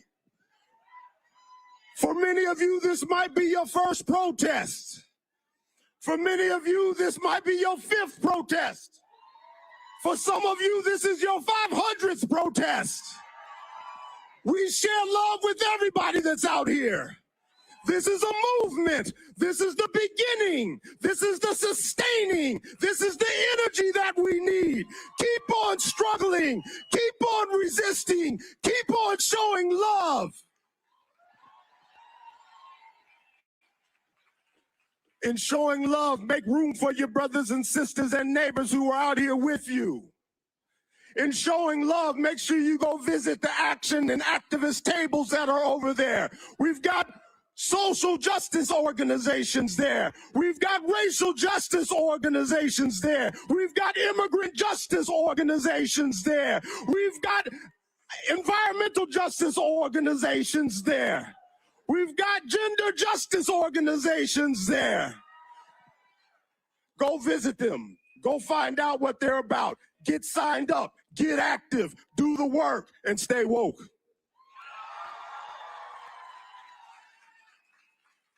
You are a part of history. You are in a long legacy of people before you. We stand in this common under the shadow of the Soldiers and Sailors Memorial for people who fought against tyranny, resistance, slavery, the separation of our nation.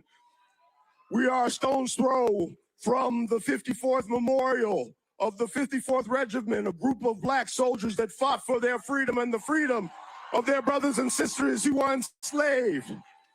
We are within eyesight of the Embrace statue that honors the love and struggle and resistance of Martin and Coretta King. Matter of fact, the only kings we recognize is Martin and Coretta. So here's the thing. I woke up one morning and heard that there were some tariffs, and I was discouraged. And I woke up another morning and heard about this big, ugly bill and found out about all the people that would be harmed by it. I woke up another morning and found out that we have killed people in our names, whether we liked it or not. Keith Porter, Renee Good, Alex Preddy. That was done in our name. Not anymore. I woke up one morning and found out we went to war, an unjust and illegal war. But I woke up this morning committed to come out to this commons, committed to resist, committed to fight tyranny, committed to say no thrones, no crowns, no kings, no thrones, no crowns, no kings, no kings, no kings. Let's give it up for our comrade, Carl Clare, who's going to come and give the safety talk and a land acknowledgement. No kings.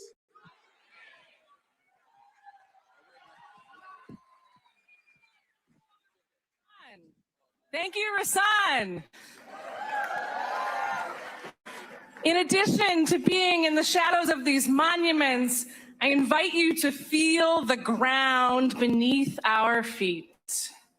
We are gathered here on the ancestral and unceded homelands of Indigenous nations, many of whom still call these lands home. Among them are the Massachusetts, from which our Commonwealth appropriated its name.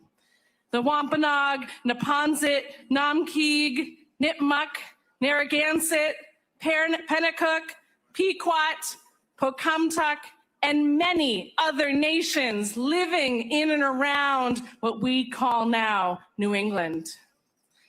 We recognize that the American democracy for which we struggle today owes a great debt to the Indigenous peoples of this land. Not only, you can woo for that, not only in terms of our continued survival on this land, but also in our very model of governance. The Constitution of the United States was inspired by the government of the Haudenosaunee, which you may know as the Iroquois Confederacy.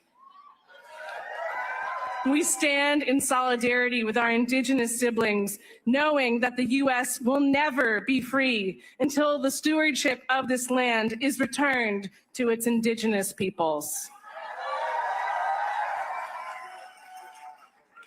Thank you. So now we are going to do the safety chant. You all know the answer to this, but I'm going to ask anyway. Who keeps us safe? Who keeps us safe? Who keeps us safe? That's right. Does everyone here pledge to make this a 100% nonviolent action? Excellent. You are all part of the safety team now. And there are 4 situations we really need your help with. Number 1, if a child is separated from their family. Number 2, if someone is sick or injured. Number 3, if someone is being harassed by a counter-protester or agitator. And number 4, overcrowding. We do not want anyone to get squeezed or crushed. So to share with us these responsibilities, let's do a chant together. Repeat after me. Do you need help? Don't feel your best? Find someone in an orange vest. Parkman Bandstand is the spot to find a child who's gotten lost. If someone's here to agitate, just step away, don't take that bait.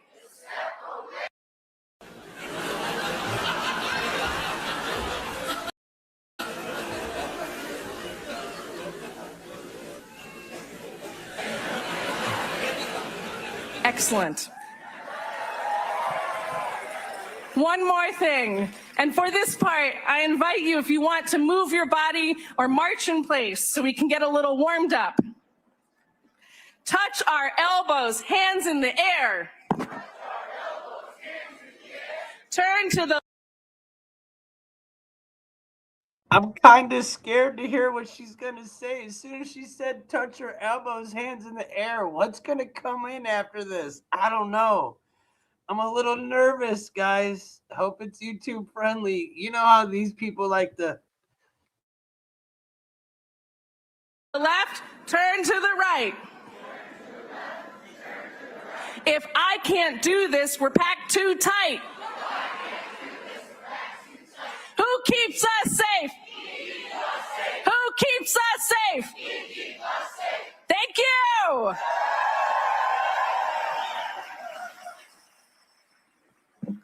We're going to keep this thing moving, y'all. Coming to the stage next. Hold up. No kings. No kings. No kings. So we have heard from you, the people, about what you want to hear from the people who represent us or who have been elected to represent us. And so for each of them who come up here today, there's one question that we're asking them, and they're going to respond in addition to giving their remarks. And so next up, I have the honor and privilege to introduce my homegirl, the sister in the struggle, who's been fighting the good fight for our people. She's been the Attorney General since 2023. She's the first Black woman to qualify for ballot access statewide across Massachusetts. Let's give it up for the chief fighter in the Commonwealth, Andrea Joy Campbell.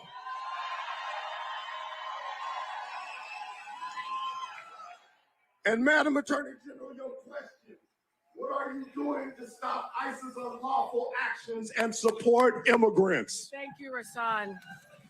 Oh, good afternoon, everybody. Thank you, Rasan, and thank you all for being here, and thank you to our incredible organizers who put this together. I'm Andrea Joy Campbell, and it is an honor and a privilege to be your Attorney General. In America, we have no kings. In America, no one should be above the law. Not the president, not the politically connected, not corporations, not billionaires. And in America, this is the land of opportunity and possibility. In case anyone forgot Massachusetts, we live and work in the best state in the country. Although we are small, we punch above our weight every single day. We're like Muhammad Ali, and don't you forget it. And we took on tyranny before, and of course, we will certainly do it again. In Massachusetts, we value our immigrants, all of them. We value their cultural contributions. We value their innovation. We value their art and so much more. And we know that without them, without our immigrant workers, this state, this country would crumble economically. If I were Oprah and I had billions of dollars, I would give all of our immigrant workers a day off, paid, so people could feel the devastating effects of what would happen to our state and our country without them.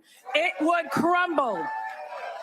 Knowing these truths and these facts, my team and I are fighting every single day to protect our immigrants, our neighbors, our colleagues, our friends, and our kids. We are protecting TPS for our Haitian immigrants and our Haitian residents and every single immigrant community. We are protecting student visas. We are protecting birthright citizenship, which will be before the Supreme Court next week, and of course we will be there. We are protecting due process. We are doing rapid response to ensure our folks have access to lawyers and the resources they would desperately need in any scenario. We are making sure you know your rights and know how to exercise them in the context of what's happening on our streets. We are joining organizing efforts, including with Neighbor to Neighbor, and supporting the Luce hotline. Support that hotline. And we are filing lawsuits to hold ICE accountable, not just here, but also in Minnesota and other states. These cases, however, as you know, are not easy. So we need your help. Let me say it again. We need your help.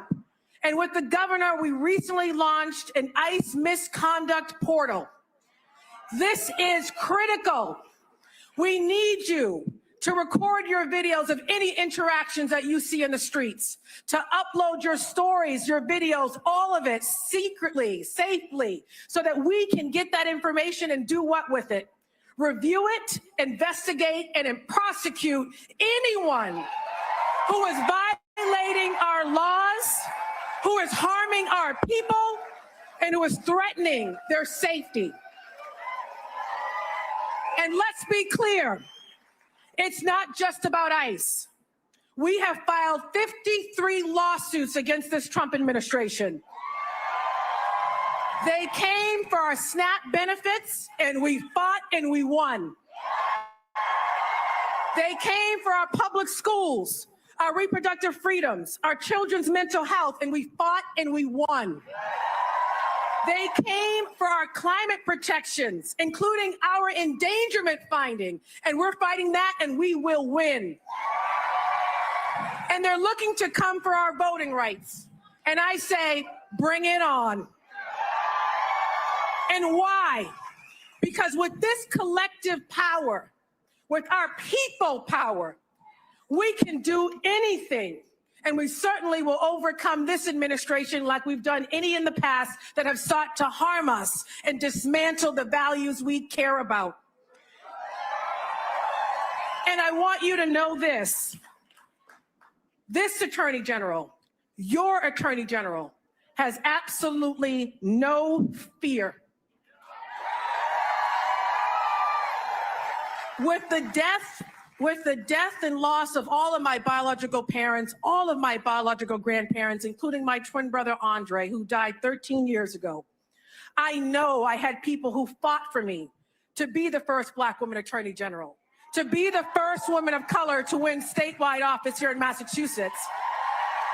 And I never forget where I come from, whose I am. By his grace and mercy, I stand here before you, knowing this is our time, not to waste the opportunity to fight back, to fight back, to fight back. So let's do this. Let's collectively organize. Let's edify each other. Let's build each other up. Let's rely on one another like we've never done before. And thank you for exercising your leadership today. Each of you are a leader. Thank you for showing up. Thank you for making me your Attorney General. I am blessed because of you. And if you want to find that misconduct portal, take out your phone, follow us on Mass AGO, follow us, or AJ Campbell MA. We need your help, and thank you. Thank you, Massachusetts. I love you, and God bless you. Let's give it up for our Attorney General.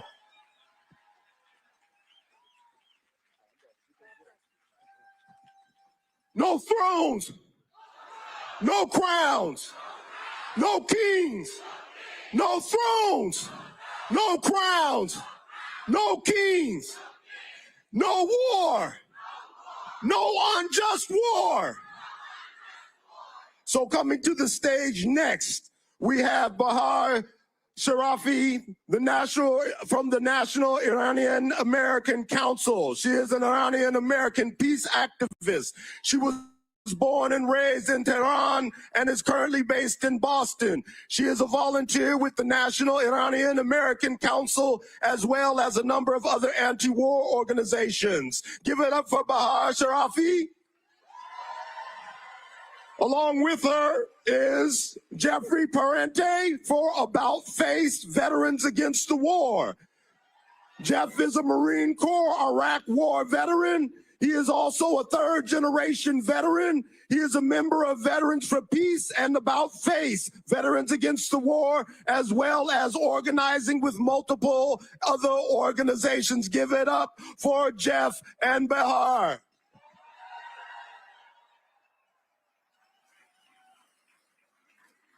My name is Bahar. I am from Tehran. It is quite something to see your city carpet bombed, to see places you love being turned into dust and rubble. Every day I wait for a call from my family to let me know that they're alive. And if they're late calling for any reason, I panic. This war started with a double tap strike on a girls' elementary school, which killed 165 little girls.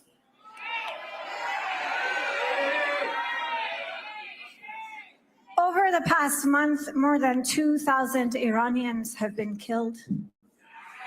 600 schools, 282 hospitals, oil and gas facilities, power plants, historical and cultural heritage sites have been destroyed or damaged. The earth, the water, and the air have been poisoned. This is meant to destroy life, to destroy society, to destroy a civilization that is thousands of years old. All this while the genocide in Gaza continues with the weapons we provide and is expanding to South Lebanon.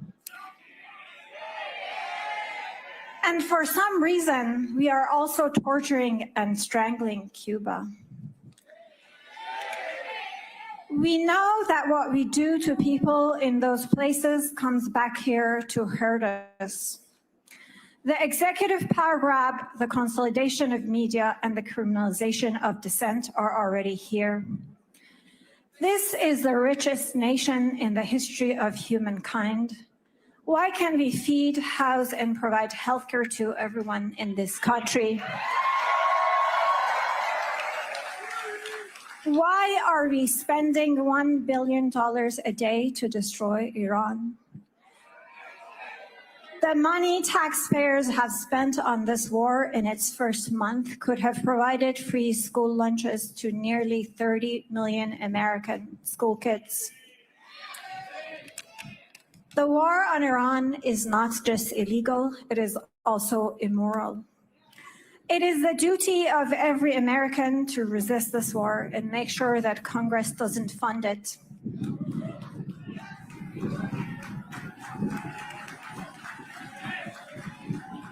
Call your representatives and tell them no funding for this war, no more bombs for Israel. Call them every week until it stops.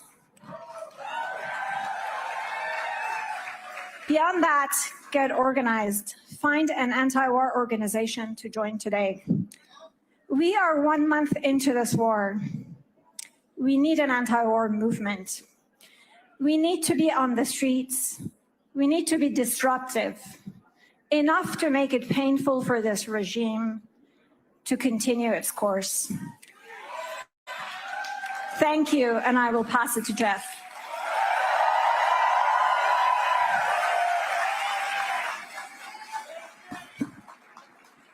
Hello, my name is Jeff, and I'm a third-generation vet.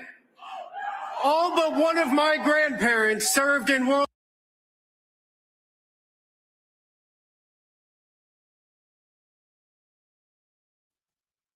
My name is Jeff. My name is Jeff. Sorry, World War II in the Army and the Navy. My father was in the Air Force. I had a mostly positive view of the military as an institution because of them. That is until Iraq and Afghanistan. Iraq was an illegal war. Afghanistan and Iraq were fought for profit.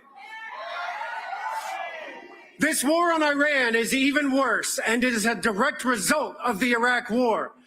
By never repealing the AUMF from that time, Congress has allowed this war and every illegal action of every president since then to occur, all in the name of fighting terror. It's ironic at best that this administration says they're fighting terrorists when they bombed a school on day one and then denounced what they call stupid rules of engagement. The VA has been under attack by people who want to profit by privatizing it. This administration is eliminating tens of thousands of jobs from an already understaffed agency and has attacked their unions. At the same time, they're starting illegal wars which will increase demand for VA services because they don't care about the military, they don't care about veterans, they don't care about you, and they sure as hell don't care about the Iranian people. They only care about their corporate profits and stock dividends. And the $200 billion in additional funding that they want will give them plenty of those. So call your elected representatives and tell them to oppose that funding. If you are in the military, you have a right to deny illegal orders. Start working on a conscientious objector package right now before it's too late. Contact the GI Rights Hotline, contact About Face or Veterans for Peace if you need to talk to somebody who has been there. The government has deported one of About Face's members. They're trying to deport another one of our members. They can use your support. Please spread the word about their cases. You can find information on our social media accounts at Vets About Face. Thank you. Let's give it up for Bahar and Jeff. No crowns, no thrones, no kings, no thrones, no crowns, no kings. And one reason we really don't need no kings is because it probably was no queens either. But I have the privilege of introducing a queen right now. This sister, Jazelle Bird, is the executive and artistic director of the Theater Offensive, a Boston-based organization presenting liberating art by, for, and about queer and trans people of color. Appointed in 2023, she is the first Black transgender woman to lead a regional theater company and brings over a decade of experience in talent management, production, and cultural partnership. An award-winning producer, she is a leading and bold vision for Boston and beyond, centering community, culture, and transformative storytelling. Give it up for Jazelle Bird.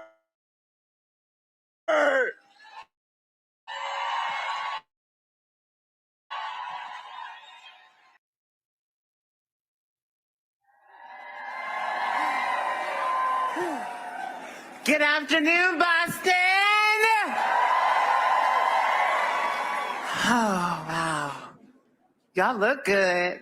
Oh, thank you. Again, my name is Jazelle Bird, and I am a proud Black trans woman hailing from Augusta, Georgia, who now calls Boston home. And not only am I the executive and artistic director at the Theater Offensive, I am also proud to serve as a state commissioner on the Massachusetts Commission on the Status of Women, the first trans woman of color to do so. Now, I want y'all to bear with me for a moment. Put down your signs. Put down your signs.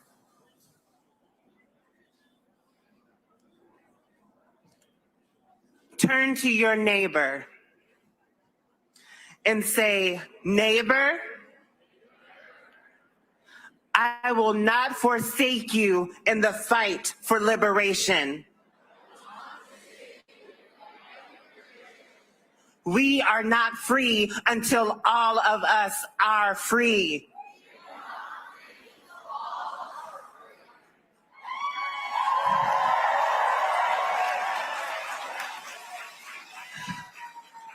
Now keep your signs down. While you took the time to create them, I want us to focus on the real intention of today. We are at war. not only across the world, but on this very ground. And though we are at war, that means we cannot be at war with each other.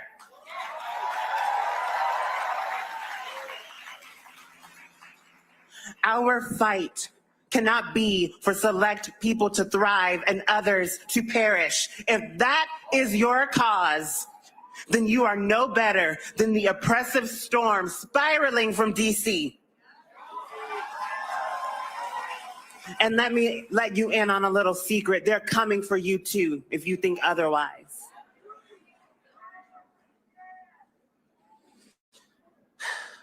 And while it is important that we gather in our disdain and rage in times of severe adversity, it is equally important that in moments of divine enlightenment, we do not grow complacent simply because the broken system has a kind and familiar face.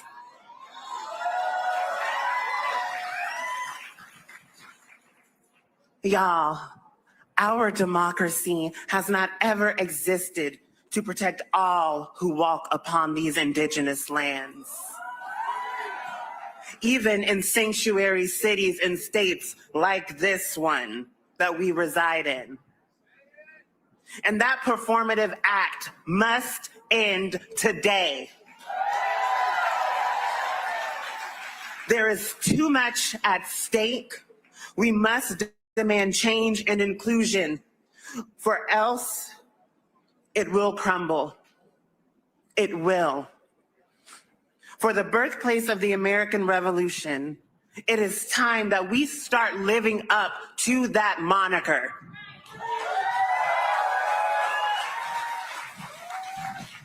We can't continue to claim that we are the best until we prove that we are. All of us here today and those watching at home, we must be held accountable. Where my artists at in the space?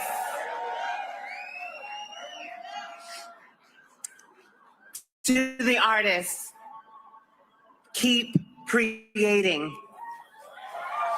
Remember that we have always been the historian. There is a reason that in acts of war, our work is destroyed. To our BIPOC and immigrant communities, where y'all at? Your contributions have always made America great.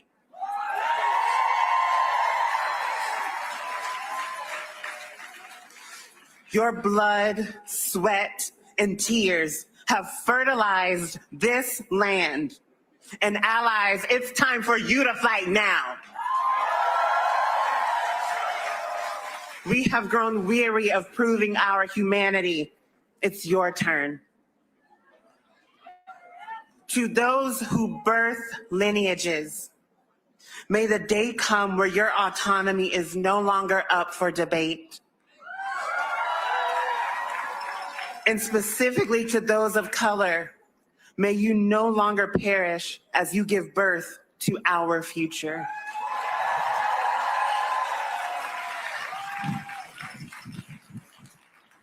To the elected officials, local and state, do your damn job.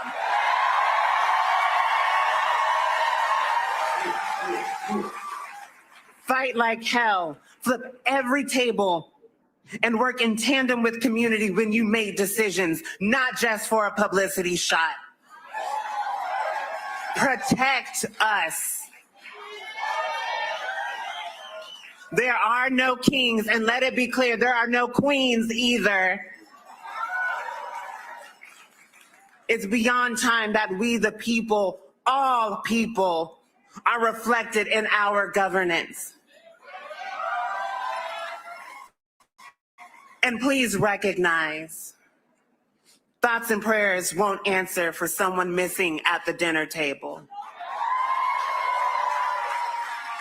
but your actions at City Hall, the State House, or Washington, D.C. can pave the way for justice. Do not forsake the people who got you to this place. And most importantly, to our youth, especially our trans youth, keep claiming joy.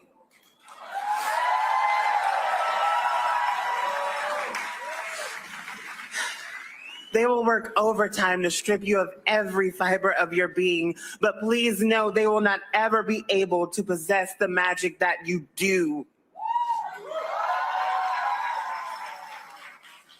People in power have failed you. They are mediocre. Your brilliance overpowers them. You are the portal and you are the destination to a bright future on the other side of this moment. Remember who you are. We need you. The American dream has become a nightmare. In fact, I don't think it ever existed. But today we have the ability to wake up and take action. We cannot stop fighting until liberty and justice for all applies to everyone. It is our birthright. Our humanity is not up for debate. Thank you, Boston. Be safe. No kings, no queens. We the people demand justice. Thank you. Yeah! Give it up for Jazelle Bird.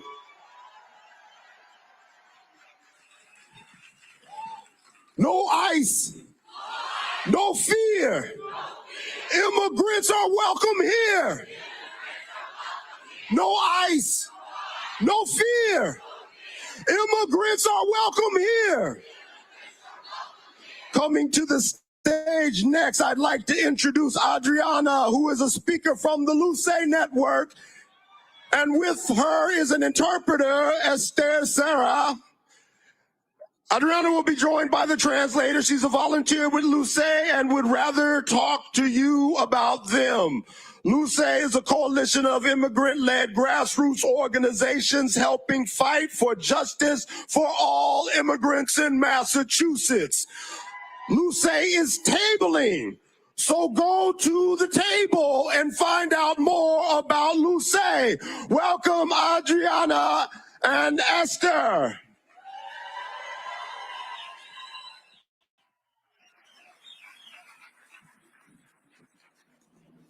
Buenas tardes, mi nombre es Adriana y soy miembro de Luce Immigrant Justice Network.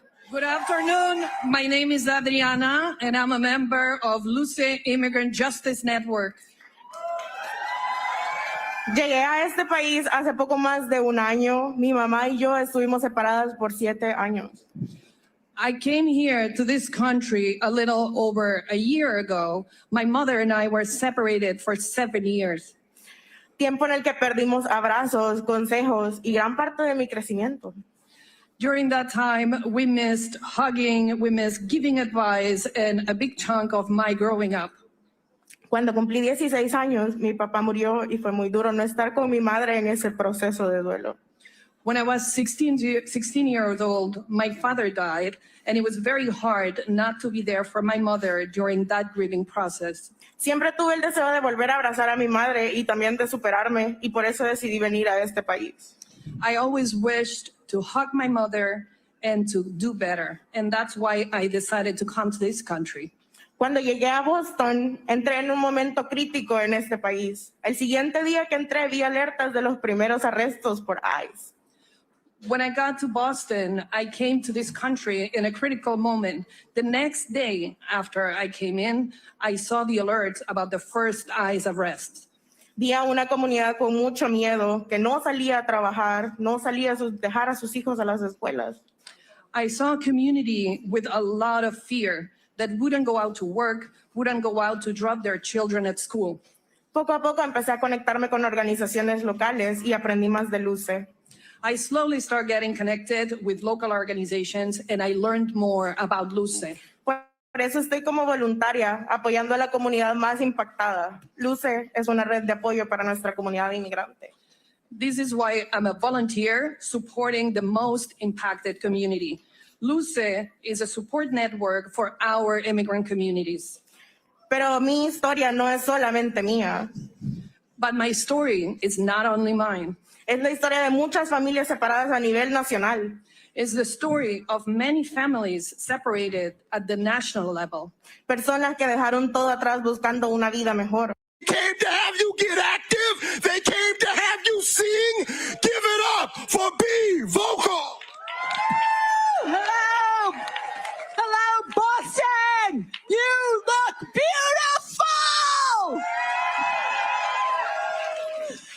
As you heard, we are here to sing with you.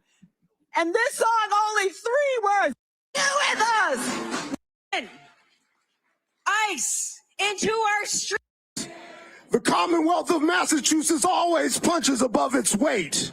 There are 100 healthcare from people. We said no. We found ways to fund healthcare and keep 270,000 households covered. When he took away vaccines, we said no. Now you can get a vaccine in Massachusetts and insurance will pay for it. When he took away food and cut off SNAP, we said not going to happen, and we found a way to feed people. And when he tried to restrict abortion, we passed, and I signed into law, the strongest shield law in the country to protect patients and providers. And when he sent ICE into our streets, into our neighborhoods, into our communities, we have come together to say no. No. When little kids are taken away from mothers and fathers taken away from their little kids, and U.S. citizens detained, stopped, shot, killed, we're saying no. And that's why in Massachusetts, I'm keeping ICE out of our schools, our daycare centers, our hospitals, our courthouses. And they're not going to be on state property. And don't even think about building a detention center here. Not going to happen in Massachusetts, ever. So Massachusetts, keep doing what we need to keep doing. But we need to do more. We need to do more because we know what is coming.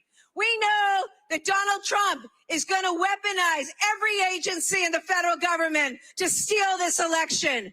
We'll see not just ICE agents, but all federal agents on polling places. We'll see them going in trying to take our ballot boxes and voting machines. We'll see them trying to scare people away from going to the polls and exercising a constitutional right that people fought and died for in this country. So we've got a job to do. Here's my message to all of you. To all of you. The first thing is keep speaking out. Use your platform. You may have 100 followers, or you may not be like Ken Casey, who's performing before sellout crowds around the United States. But wherever you are, from wherever you are, you have a voice. You have a platform. Use it. For those who say, I don't like to mix politics with friendships and relationships, forget about it. Politics, tell them, is in their lives and in everything they do. It's why everything is costing more, from groceries to healthcare to gas at the pump. Politics is in them, so let's engage. Talk about what matters and talk about it. Use your platform. The next thing is make sure you get people to understand talking about it is important, because what do authoritarians want to do? They want to silence us. They want to numb us out. They want to confuse us and distract us with wars and all sorts of things, right? Don't let that happen. Stay engaged. Keep reading. Keep talking.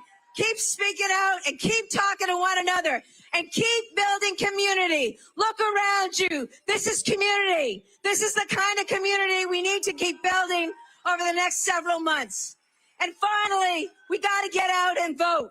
The same way you found a friend and you came here today with a friend or two or three, and I hope you did, you got to get to the polls with a friend or two or three. We got to get young people voting who've given up on government and politicians. We got to get people who are scared to leave their houses right now out to vote. And we got to get the message out around this country that at the end of the day, and we know it to be true for Massachusetts, for 250 years, this country has been about fighting for the best in us, aspiring to the best in us. We fought for freedom and independence and liberty and equality and freedoms like freedom of speech, freedom like the right to protest peacefully, freedom to practice your religion. We need to remember the core American values of what makes us truly great as a country. There are more of us. There are more of us, doesn't matter what party you're in, who believe in the principles of America and what makes this country great. And now is time to fight for it. Fight for it, fight for it, fight for it. Fight for this democracy. Fight for our great country. I'll be out there with you.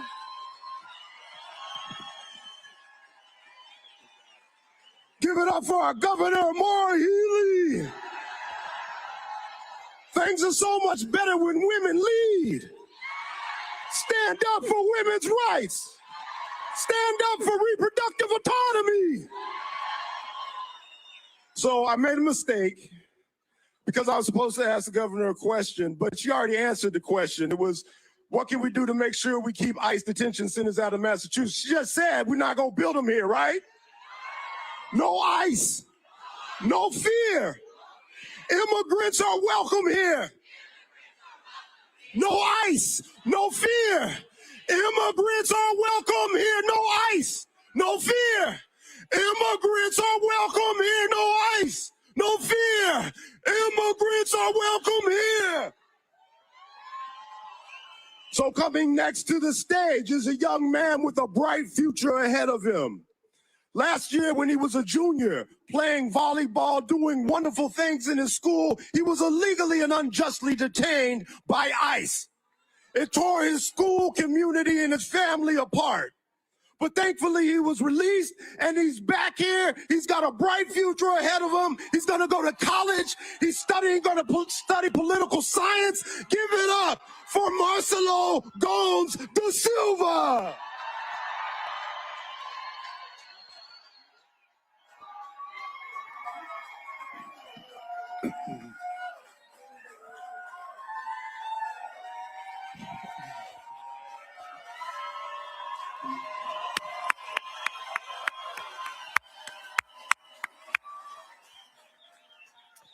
I firstly want to thank each and every one of you for taking time out of your day to be here. To make a country a better place means to get up and stand for what's right. So I want to thank everybody to be here today. I'm here today, not because I hate anyone, but because I love what this country is supposed to stand for. We were founded on a simple idea that no one person is above the law. No kings, no rulers, just people equal under the Constitution. But that idea only survives if we protect it, because history shows us something. Power doesn't always announce itself as a king. Sometimes it shows up as fear, sometimes as silence, sometimes as people being too afraid to speak. And I'm not just talking about politics, I'm talking about real life. I felt that fear. I've seen what it does to people, what it does to families. Right now, there are students just like me who wake up not thinking about tests or college or their future, but wondering if they're safe, wondering if their family is safe. Because of how immigration enforcement is happening in this country, fear has entered classrooms. Students are staying home, families are stressed, kids are trying to learn while carrying anxiety. No one their age should have to carry. And I want you to think about that. What kind of future are we building if fear is stronger than education? I truly believe that you can't make America great again by scaring the next generation.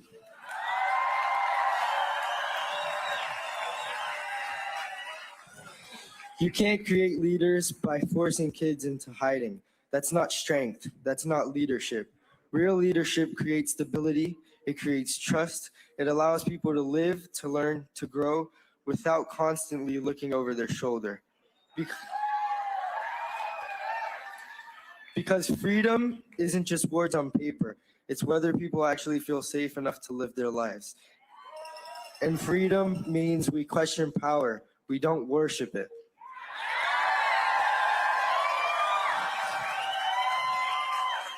That is why we are here. That's why we speak. Because in this country, there are no kings, not then, not now, not ever. I hope you guys go with this with me. Watch this. I wrote this one really good. We answer to the people, not to fear. We stand for justice, not for power. And under God, there are no kings. No kings. No kings. No kings. No kings. Thank you, everyone.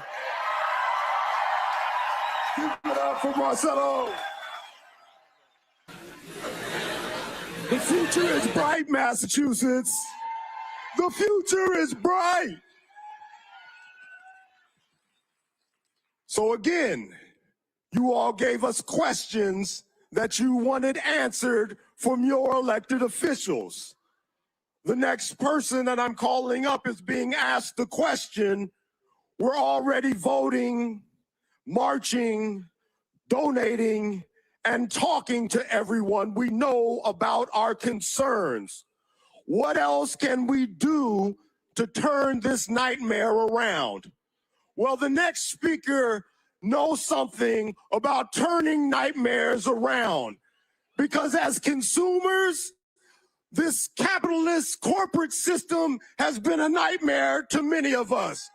But she helped create a protection bureau to look out for consumers, to make sure that we're not exploited.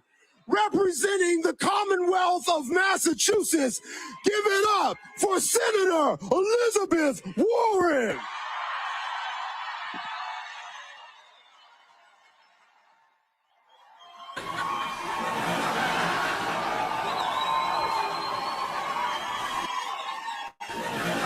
Hello, Massachusetts.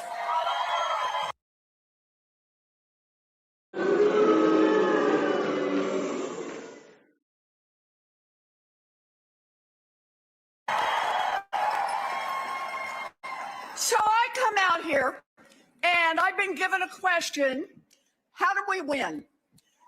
But I want to turn that around and start in a different place. And that place is how do we lose? Yeah, because Trump and the Republicans want you to give up. I know a good way you could try to win and lose.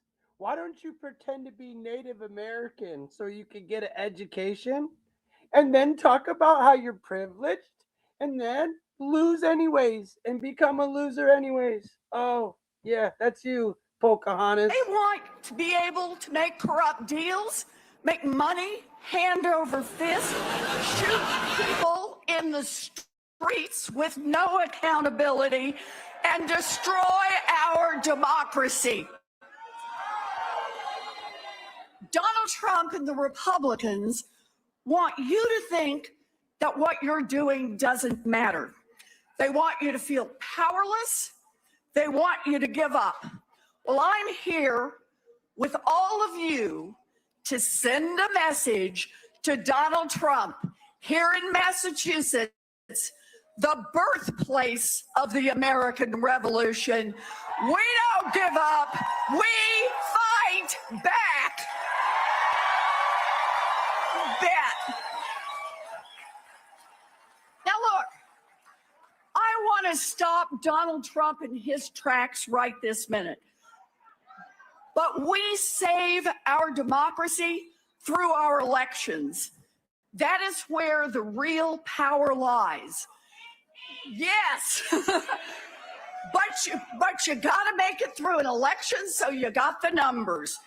Look, you've made the calls, you protested, and here's the deal.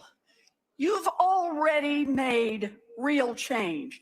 You've gotten the word out And for a year now, the people across this country who have run elections based on supporting our democracy and reining in Donald Trump have won time after time after time.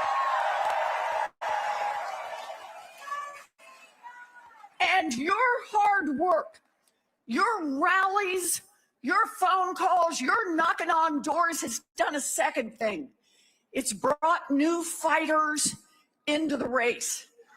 It's brought a new generation of people who are running for office right now so that they can go to Washington and fight Donald Trump and the Republicans. These are people in Minnesota and people in Illinois, people in Iowa, people in Michigan, oh, and nearby in Maine. Get transplanted.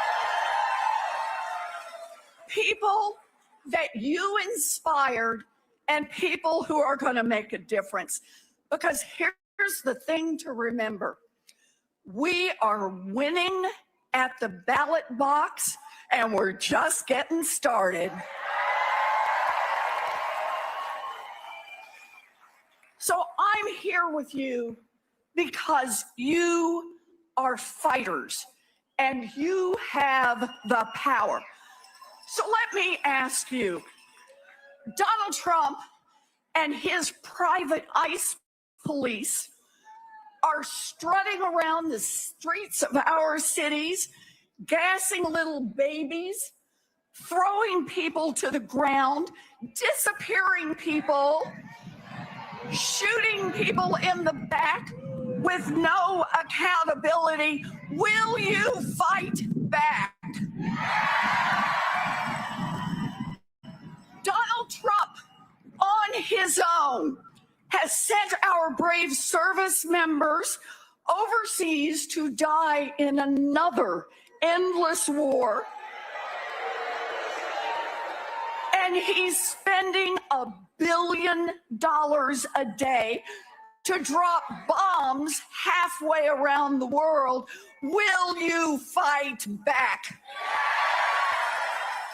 Donald Trump, the guy who promised on day one that he would lower costs, but instead has decreed tariffs, wars, and a billionaire tax that has increased the price of your groceries, of your health care, of your gasoline, of your fuel oil, of your homes. He is driving up costs all across America. Will you fight back? And here comes the big one. Donald Trump thinks he's a king. Will you fight back? Will you fight back? Will you fight back? Donald Trump thinks he can steal our democracy. We are here, right here in Massachusetts, to prove Donald Trump is wrong. The people have the power, not Donald Trump. We're going to do this together. Stay in the fight.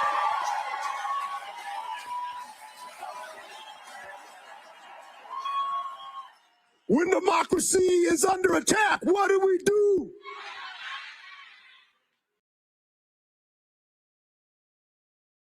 Wow. Did we just witness that, you guys? I'm crying laughing right now. Yo, that lady's demented. Oh my God, y'all need to hit the like. Come on, dude. I'm sitting here watching this, dying with tears with you guys when I want to be watching basketball. Let's go, guys. Come on.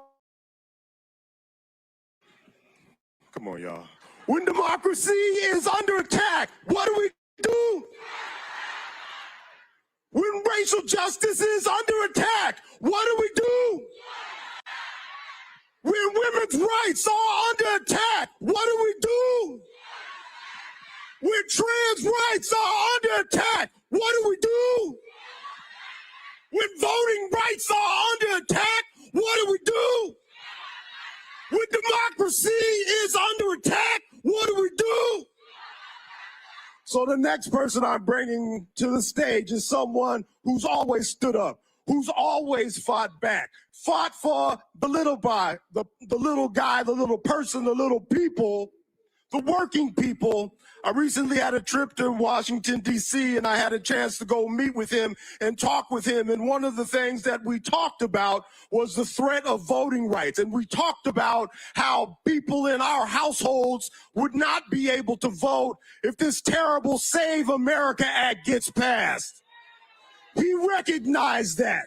He understood that. Why don't you just say it any more clear? Illegals can't vote if we pass this act. So if you are here illegally and you have no ID and you can't vote, oh my gosh, may we have almost a fair election. You're basically saying, let's let anybody and everybody vote. The exact reason why you have this problem. He empathized with that. And so the question to him is, how will you safeguard free and fair elections in November? Brothers and sisters, community members, give it up for our Senator Ed Markey.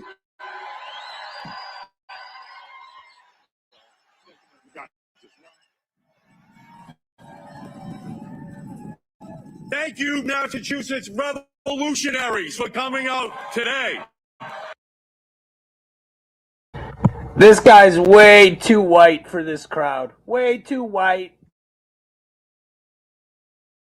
Because across our nation, we are witnessing a dangerous attempt to concentrate power in the hands of one man, Donald Trump, to silence dissent, weaken our institutions, and erode the very foundation of our democracy. They dress it up in slogans.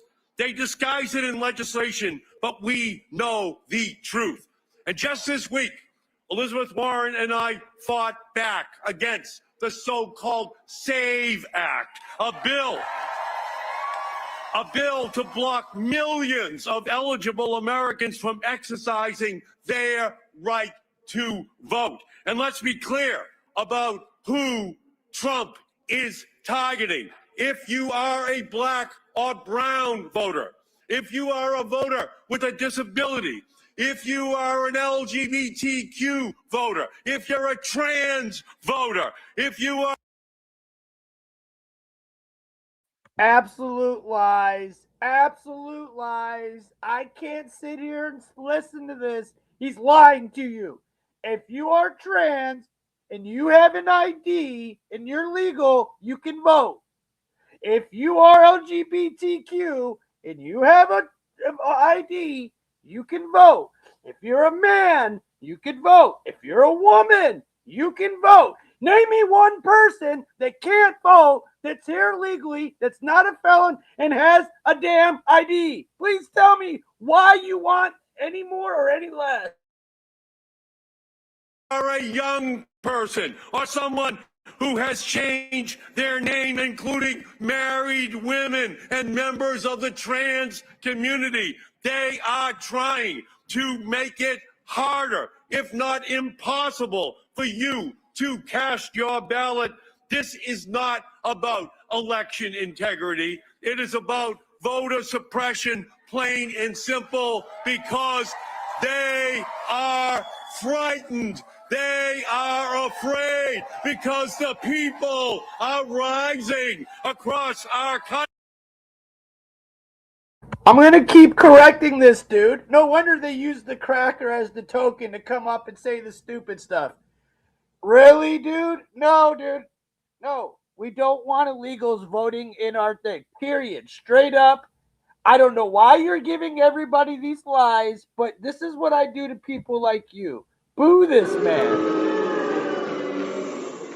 He's a liar. He's a full-blown liar, and he's giving out propaganda. Welcome to Boston, Massachusetts. Country.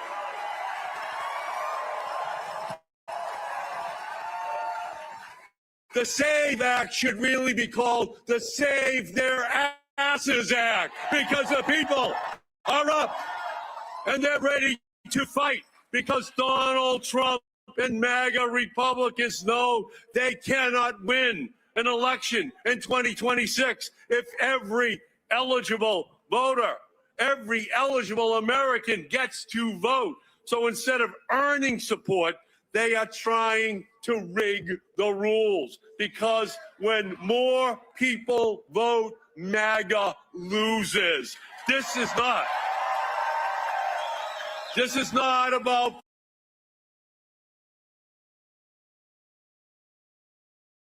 You could get every Dem to go out and vote. 70% of the country voted for Trump last election. I don't give a damn. You could get every illegal. The only way you're going to win is if you bring in illegals. And even then, you're not going to win. That's all you're saying is we want to throw the election with illegals. And then you're going to use other people as your lure. Like the LGBTQ and handicapped people. You can't vote. That's a lie, guys. Everybody here can vote. Go get an ID. If you're legal, you can vote. protecting democracy. It is about deciding who deserves to participate in our democracy. And Donald Trump is not hiding his intentions. He has called for nationalizing the voting. He has said he would invoke the Insurrection Act, deploying military into our communities, taking control of the polling places and counting the votes himself. Donald Trump has shown us who he is. And as Maya Angelou said, when someone shows you who they are, believe them the first time. And Donald Trump is a walking, talking constitutional crisis every minute that he is inside of the Oval Office. That's why it is the... I'll keep stopping it on your ass, bro. He's a walking, lying, whatever constitution, but you're sitting here begging for illegals to vote. Get out of here, dude, you hypocrite. Save Their Asses Act, because the people are angry and they're coming for him. And what we are seeing now is merely Trump and MAGA's latest attempt to rig the system because they are scared. They're scared of the movement we see building all across our country. People speaking out, organizing, demanding better. They're seeing the elections in... Scared of the movement? You mean the movement like, I don't know, Minnesota to be example? We just heard Larry Ellison talking. Are we really scared of the Democrat movement? Have we not watched the hearings on the fraud? Yeah, we're really scared because you're bringing in Somalians and you're giving them more money than Americans. You're a bunch of frauds. We're not scared of you. You want to rig it. We're sitting here watching you try to cheat us. You lying scumbag, bro. State after state, they are scared of the millions of people who are horrified by just how far this administration has gone to cling to power, targeting immigrants, targeting the trans community, singling out those who are already too often pushed to the margins. They're scared because at the same time, while Trump is imposing illegal tariffs, pursuing an unconstitutional, illegal war in Iran, families are struggling here at home. The cost of living is up. The cost of gasoline is up. The cost of natural gas is up. The cost of home heating oil is up. Housing is more expensive. Rent is up. Utility bills are up. Groceries are up. Gas prices are soaring, and instead of lowering costs or helping working people get ahead, they are doubling down on policies that make life harder. They are cutting Medicare, cutting Medicaid. They're slashing education. They have turned the EPA into every polluter's ally. and they are tearing apart our immigration system. And when they can't defend those choices, they try to distract us, to divide us one against the other. They are flooding our streets, our communities with agents from ICE, agents who have torn families apart, agents who have murdered innocent people in our streets, agents whose actions have left communities grieving and afraid and targeted. And just this week, as agents were deployed into our airports, one of Donald Trump's closest allies, Stephen Bannon, said the quiet part out loud, calling it a test run for sending agents to polling places on Election Day. Not to protect voters, but to intimidate voters. Not to strengthen democracy, but to scare people away from participating in democracy. And that is exactly why I was the first senator to call for abolishing. Can I ask one question? If you're a legal citizen, you have a voter ID or normal ID, like, you know, if I'm in Ohio, I need my ID, right? And you go to the place that you're set to vote. Where's the disconnect here, guys? Where's the disconnect? I need to know what this guy's trying to say, because it seems like to me, unless you're illegal, like, this ain't right. Of ICE, we cannot have this reckless gang of vigilantes roaming the streets of our country, because this moment demands more than outrage. It demands action. And here is what Trump and his cronies fear most. They fear the power of the people when we come together, like each and every one of you gathered today. And I promise you that I will continue to fight every day on the United States Senate floor, making the enemies you would make, fighting the fights you would fight, to protect the values of those who are most vulnerable. Because the real power has always been with you. Because the story of America has never been about those who seek to rule. It has always been about those who rise up to be heard. And we cannot wait for spineless elected representatives to show any courage. They have all had a courage bypass operation in the Republican Party. So that is where we are. The American Revolution started right here on Boston Common. They rose up and they fought the most powerful military machine in the world. They fought and they won. The abolitionist movement, it started right here on Boston Common. They were knocked down. They were not knocked out. They got up, they fought, and they won. The suffragette movement, it was started right here on Boston Common. They were knocked down. They were not knocked out. They got up, they fought, and they won. The civil rights movement, the freedom riders, they started right here on Boston Common. They were knocked down. They were knocked out. They got up, they fought, and they won. The same-sex marriage movement started right here, Boston Common. They were knocked down. They were not knocked out. They got up, they fought, and they won. The universal health care movement, the anti-Vietnam War movement, all right here, Boston Common. You are the revolutionaries. You are the hope that our country needs in order to be successful, because you don't wait for change. We do not accept kings. We do not accept tyrants. We do not accept anyone who believes that they are above the law. And today, we once again say to the rest of the nation and to Donald Trump, we are ready to fight. Are you ready to fight? Are you ready to stand up? Are you ready to make sure that at the elections this year that we get rid of the Republicans in the House and Senate to restore true democracy in our country? Thank you, Boston. Thank you. Give it up for Ed Markey. Show me what democracy looks like. Show me what democracy looks like. So somebody was telling me, like, well, what's the point of all these rallies and protests? People just come out here and stand around. Look at here. This thing is bigger than the first one. This is bigger than the second one. Some people, this is their first protest. This says to the world that protest matters. This says to the world that things are not okay. But this also says to the world we will resist. We will fight back. We will get active.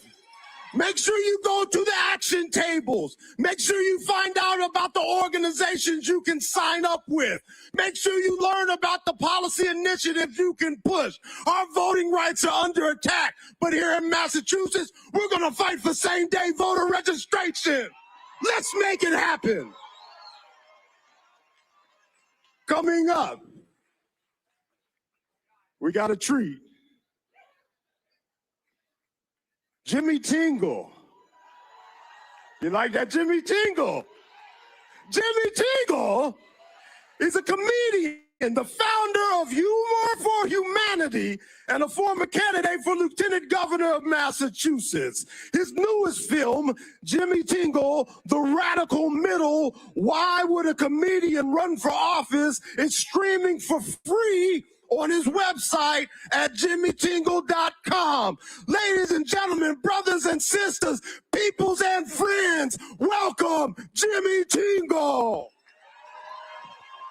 Thank you, brother. You are welcome, man. Thank you, everybody. Thank you so much for being here today, brothers and sisters. How about it for our MC tonight?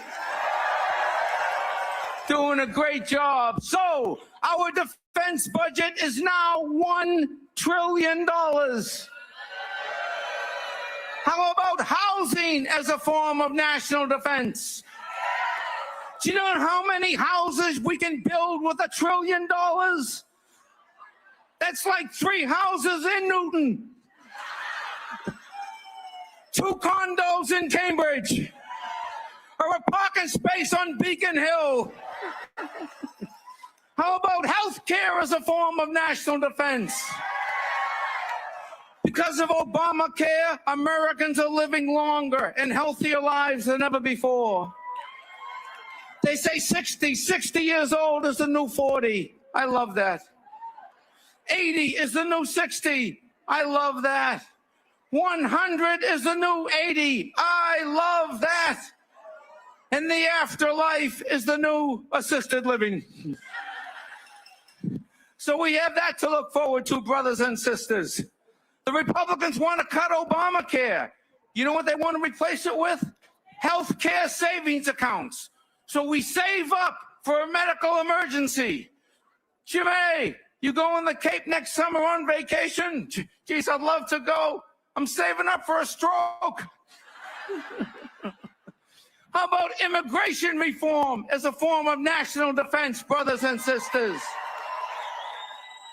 40% of all agricultural workers in this country are undocumented. They would probably make really great citizens considering the risk they take to come to this country. Many of these people are essential workers, ladies and gentlemen. Some of these people actually sneak into the country to work. That's incredible. That's like somebody sneaking into your house to clean it. How about climate change, ladies and gentlemen, as a form of national defense? This winter, we had 5 feet of snow here in Massachusetts. The blizzard of 2015, we had 9 feet of snow. Climate change is separating whole families right here in Massachusetts. When we had 9 feet of snow, everybody had to shovel out their own parking space.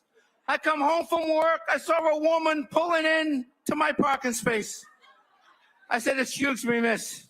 Excuse me, that's my space." Excuse me, with all due respect, it took me 3 hours to shovel that out. That's my space. Excuse me? I don't care if we're married. That is my space.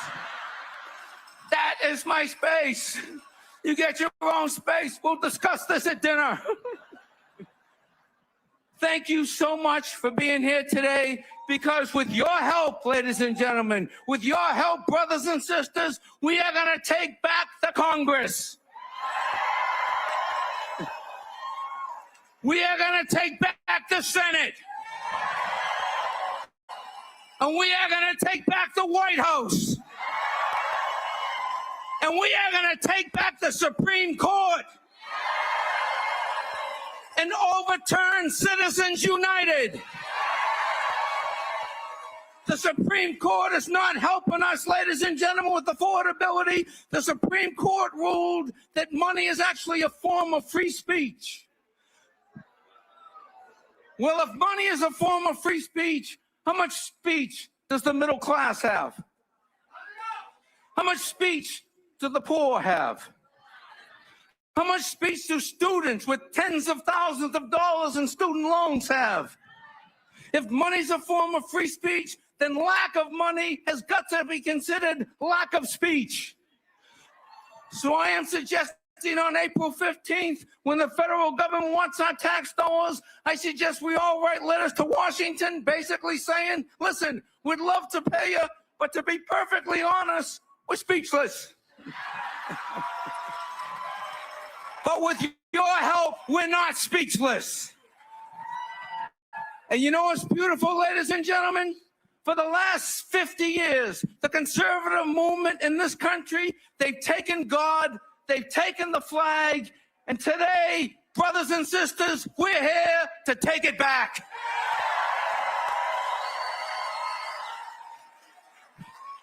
Please welcome. Where the hell did my card go?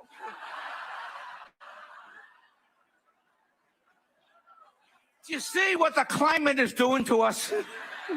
Blowing my cards right off the podium. Please welcome from the Greater Boston Label Council, the one, the only Darlene Lumbos. And from the American Federation of Teachers, the one and only Jessica Tang. Thank you so much, brothers and sisters. Let's give it up for Jimmy Tingle one more time. So fun. Good afternoon, everyone. My name is Darlene Lombos, and I'm the president of the Greater Boston Labor Council and a proud member of Painters DC 35, Local 939. DC 35. We represent about 100,000 union members and their families across the region. I really just can't tell you how proud we are to stand in solidarity with all of you today. We in the labor movement know that solidarity is not just a word you say. It is something you do. If you're a nurse or a painter or a janitor and you walk a picket line for the striking hotel workers on your lunch break, that's solidarity. If you are living in Roxbury or Mattapan or Dorchester and you are testifying at hearings for rent control or more youth jobs or climate justice, that's solidarity. Yeah, it is. If you are part of LUCE, working the hotline or getting trained up block by block to defend our neighborhoods from ICE, that's solidarity. Just like in the 1950s when South Africans fought to end apartheid, or in the 1980s when Filipinos fought against the Marcos dictatorship, or right here in the United States when Black people and their allies led the takedown of the racial authoritarianism of the Jim Crow segregation system. It was the solidarity with all parts of society. Big business, small business, spiritual leaders from all different faiths, progressives, libertarians, youth, women, men, old peoples, young peoples. Everyone had to come together back then. And that's what it's going to take today to fight against this authoritarian regime. Just a couple months ago, Minnesotans led the charge for truth, resistance, freedom, and democracy, reminding us that we are absolutely capable of being the unstoppable transformational force we need to be in order to change the course of history. With midterms coming up and all the threats to seize ballot boxes and deploy ICE to intimidate voters, and even with the Supreme Court on the verge of ruling to potentially strip Article 2 of the Voting Rights Act that would eliminate dozens of Black-held congressional seats across the South. Silence is not an option, y'all. Despair is not an option. We must choose solidarity as a continuing practice of love and defiance. Today we say in one united voice, no to all would-be kings, whether tech billionaires or war profiteers. Today we say in one united voice, solidarity forever. So when I say union, you say power. Union. Power. Union. Power. When I say justice, you say now. Justice. Now. Justice. Now. When I say fight, you say win. Fight. Win. Fight. Win. Fight. Win. Let's do it, y'all. Oh my God, that voice. That voice, dude. I can't listen. I'm going to the next city. Her voice just made me triggered. Oh my gosh. I can't stand Boston no more. I hate the Celtics. I hate the Red Sox. I don't know what the Bruins. Anything else Boston other than some Boston baked beans, I'm good on, bro. Next. Let's go to we are going to go to Washington, D.C. for a minute. We're just gonna see. The reason I'm showing you this, I'm just showing you the unstableness around our country.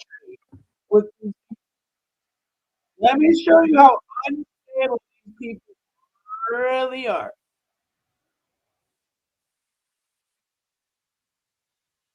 Go vote for Democrats.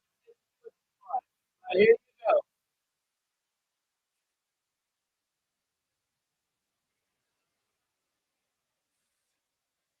Adult life, I have to wonder for how much longer. The U.S. Congress and the federal government has interfered in local affairs since the beginning of home rule. But they seem determined to start treating us as a colony, overturning laws and having the nerve to mess with our money. I've watched my hometown change drastically over the past several decades, often because of gentrification. But now we see things being transformed because of ego. From the destruction of the East Wing of the White House, to the closing of the Kennedy Center, to the removal of bike lanes, all of it unnecessary. We now have soldiers roaming the streets. The National Guard has been here before, but this time there are no riots. There is no insurrection, but there is an upcoming election. We've become too comfortable. We became complacent. Many of us have seen presidential administrations come and go, but this one came back like a bad rash. And now we are all uncomfortable. I need you all not to be complacent. Do not comply. And do not be complicit. Engage in small acts of resistance. Join the big movements. Share information. Do what you can. Give all you can give. We have an important primary election happening here in June. We will elect a new mayor, a new DC delegate, and we will elect new DC council members. Choose wisely. Your vote is your voice. Your vote can determine the future. I am a proud Washingtonian. And I am thankful for being here today. But most of all, I thank all of you. And before I leave, I always like to affirm us in spaces when we gather. It is important that love and kindness go a long way. On this journey, you will be walking and holding hands with someone you will not know. So turn to that neighbor and give them a hug and say, greetings, family. Peace and blessings to all. Go in light, go in love, and live in resistance. Thank you. Yeah, that's the vibe that I want. Before we bring our next speakers to the stage, for those who are behind the trucks because we have the news out covering positivity and community and not because something bad happened, thank you. You can actually move out to the street. All of this has been blocked off for us. So those who are farthest in the back that want a better view or you just want to have a little space, you can actually surround the truck. We have more than enough room for everyone. And with that, we now welcome our Migrant Solidarity Mutual Aid partners. You can start making noise now for Maji and Juana.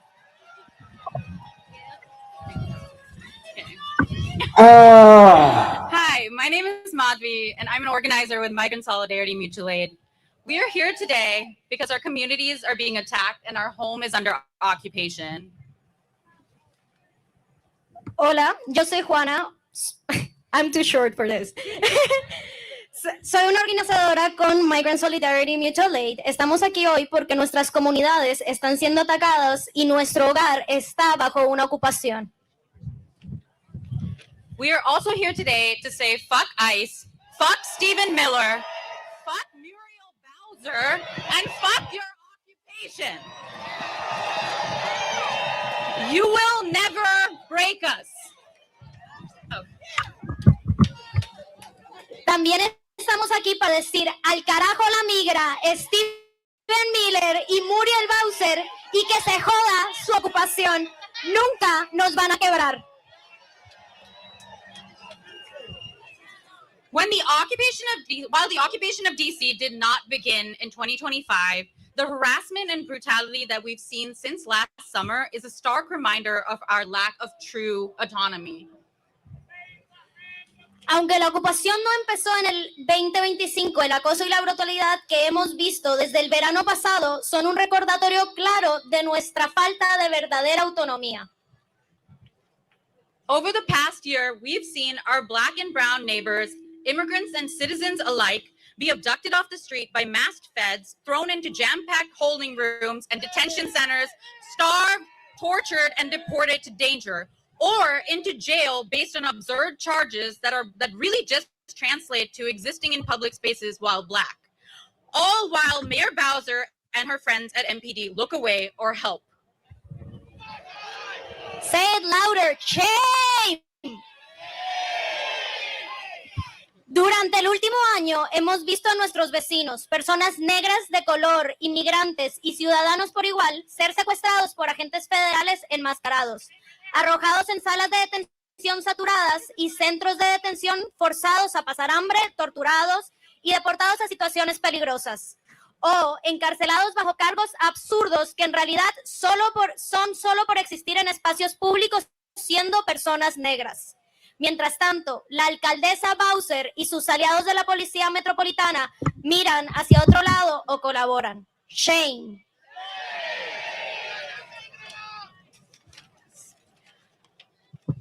Being used as a racist political stunt is not new to DC. In fact, that's how MISMA was formed back in April 2022 when Texas Governor Abbott started busing migrants from the border to DC, dropping them off outside Union Station with little more than the clothes on their backs. Fuck Abbott! Fuck Abbott! Yes, you're right. Ser utilizados como una maniobra política y racista no es algo nuevo para DC. De hecho, así fue como se formó MESMA en abril del 20. These people are absolutely scum. Can you not swear? Is that all you know? Is just some swear words? Like you're gonna sit there and swear in front of all children? You think you're making a political statement? You sound dumb.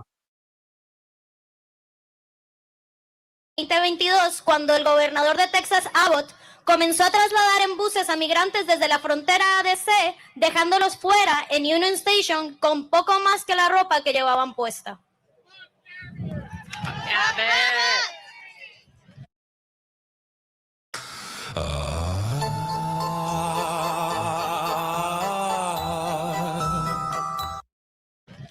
Overnight, the DC community came together to welcome our new neighbors with dignity, just like we came together at the start of the pandemic and like we have this past year to defend one another. Despite everything, we continue to share space, meals, and joy with our neighbors because we refuse to let the fascists break us. Together, we carry on the struggle and power of those who have fought before us because we know that Congress won't save us and Bowser sure as hell won't either. We, like our ancestors before us, will save ourselves. Shout out to our ancestors, what up? Bienvenida a nuestros nuevos. Oh my God, look. Oh my God, oh my God, oh my God. I'd rather be watching basketball than listening to these liberal Karens just yapping my effing ear. I'm cool, bro. I'm good on this. Y'all, if you go vote for this stuff and you stand for this stuff, dude, you guys have issues. I just showed you 3.5 hours. We went through New York, DC, Boston, Minnesota, and every one of them had the same low IQ, low vibrational energy in the crowd. There wasn't a lot of people. They're lying about the amount of people. These people can barely even speak English, and they're trying to tell you how to run a country and how to act. They're trying to basically tell you you're not free thinkers. You're not able to make these conclusions on your own. Listen to these liberal, I can't say Karens, because that's what they are. I can't even look, dude. This is how crazy these damn people are. Look, I can't even play for you. San Francisco's. I would love to, right? I'm gonna do it on mute, and I'm just gonna roast these little Let's just laugh real fast. All right, let's laugh at how silly these people are, dude. Look at this stuff. I'm not even lying. I would love to play it, but there's so much music in the background that the sound would get me a copyright. And why would I go 3 hours and 37 minutes to get a copyright? You know what I'm saying? That doesn't make no sense at all. So hold on. Let me get this up real fast because I really want to show you guys how crazy it is just in San Francisco. Not crazy as in like, wow, it's wild. Lots of people. No. Mental illness. People walking around on chickens and stuffed floats and bands like this playing. Let's see. Where's it at? Let's go now. I got it up. No King's Rally. I just want to show you guys this before I get out of here because we came this far. Let's watch some more mental illness at its best, y'all. Straight up. At its best. We'll just watch it. I'm going to have to mute it, but you guys are going to laugh, whoever's left. Look at this. I still got so many other ones, dude. This is hilarious. They get killed, but Hold on, guys. Here. Look. See, I can't play it because there's music in the background. But see how there's not that many people at all? This is San Francisco. Okay, it's just a bunch of old boomers. Look, here you go. Let me get my scissors out now. Got my scissors. Everybody, let's rock out. Is this the Color Me Bad trans style? Is that what this is? If Color Me Bad was trans, this would be the music we'd be listening to right now. This would be it. We would be good to go. We'd be good to go. All we need is just some trans music.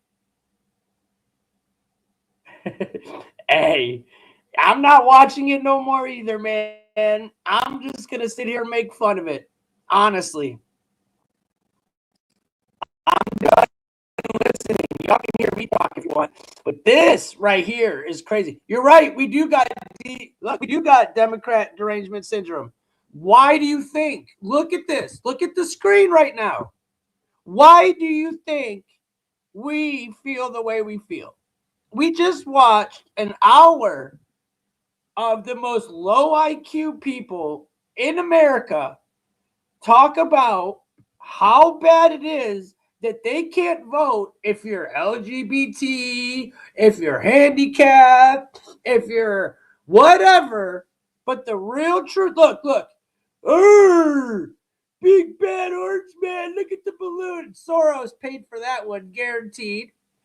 Soros paid for that one. Look at the little flag, like little pan flag in the back. Look.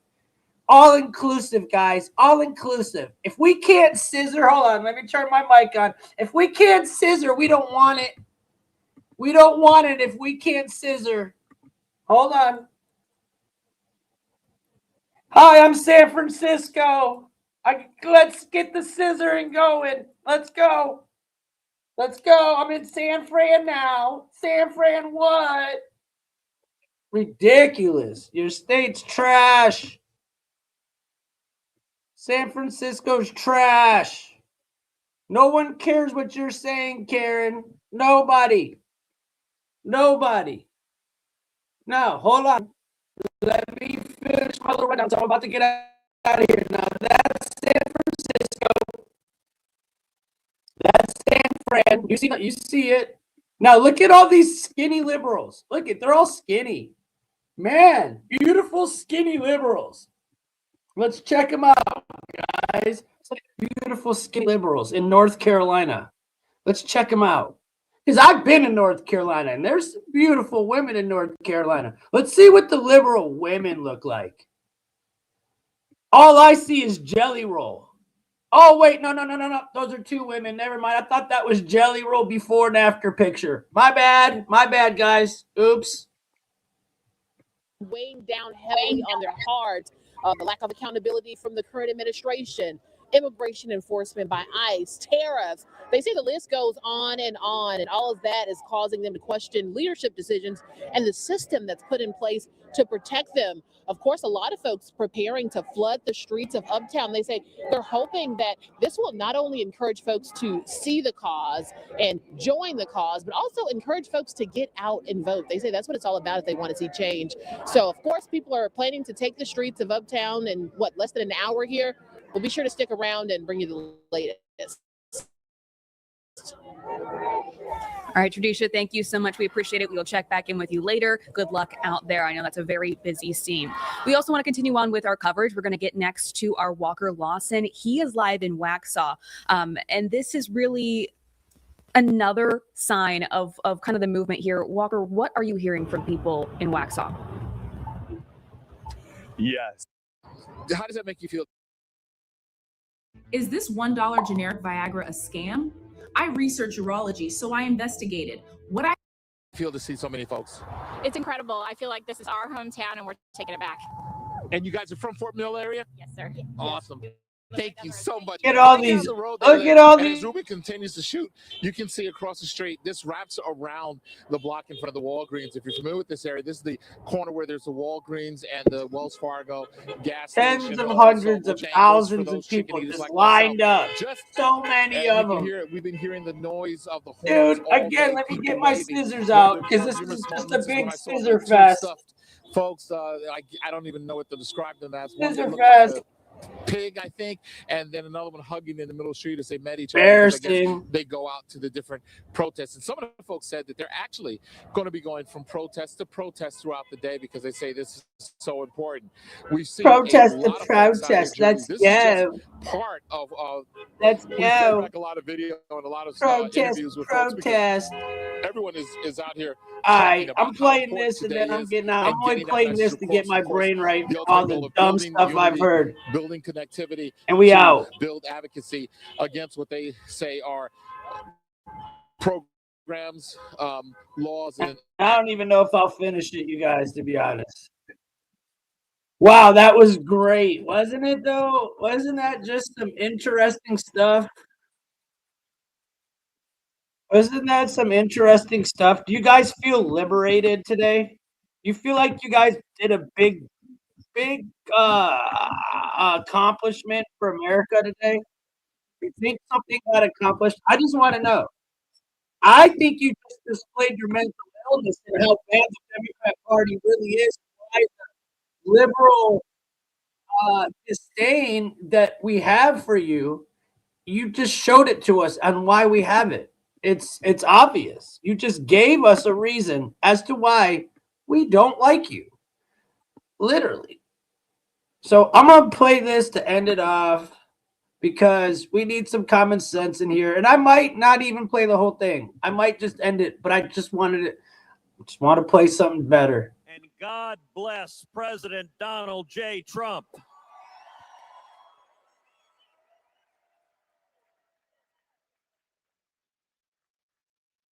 In the last 15 months, we have won historic victories across the nation. As we gather today on the occasion of our nation's 250th birthday, I want to take a moment to reflect on who we are and what we believe. You know, there was a moment last year where the clarity of what we believe was crystal clear. We had a Senate Foreign Relations Committee hearing. President Trump had nominated an individual to serve in the State Department. I came into the questioning just as Democrat Senator Tim Kaine, not a crowd favorite, was questioning him. And this Trump nominee had said in his written testimony that he viewed his obligation as defending the God-given rights of Americans. And Tim Kaine responded and said, that the idea that our rights come from God and not government, he said, is a radical and revolutionary idea. He said that's the kind of idea that theocrats in nations like Iran believe. And in America, he said, we don't believe our rights come from God. I got to admit, I had a whole set of questions that I was prepared to ask. And I promptly threw them aside. I was speaking shortly thereafter, and I said, you know, just minutes ago, Senator Kaine said the idea that our rights come from God was a radical and revolutionary idea. He's right. It also happens to be the founding principle upon which our nation was created.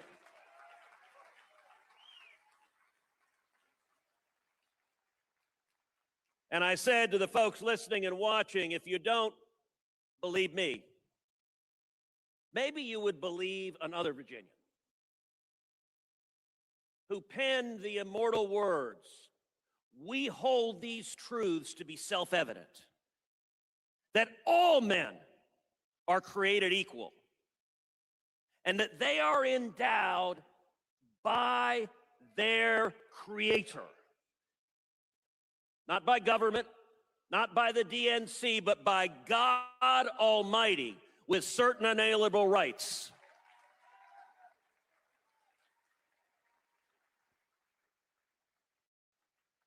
And that among these are life, liberty, and the pursuit of happiness. Apparently you can go from 0 to a complete site in just a single prompt with Wix Harmony. I don't know if this is going to be possible, or vibe coding meets.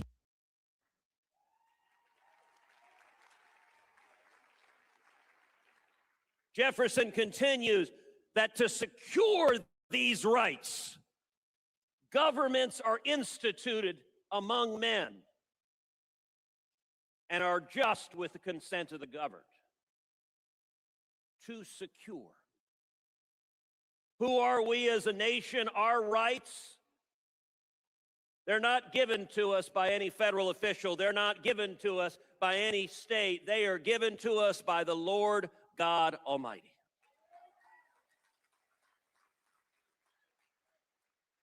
Who are we and what do we believe as conservatives? We believe that the United States of America is the greatest nation the world has ever seen.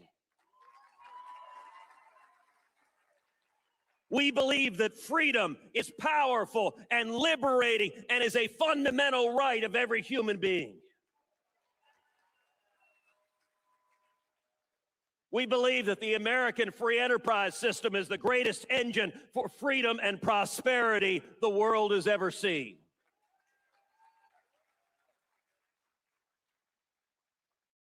And we believe in American strength and leadership, that America is, as Ronald Reagan put it, a shining city on a hill.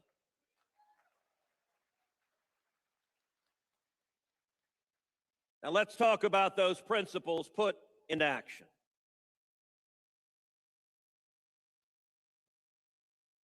We have 3 core priorities to focus on in any given election or in any given governmental action: jobs, freedom, and security.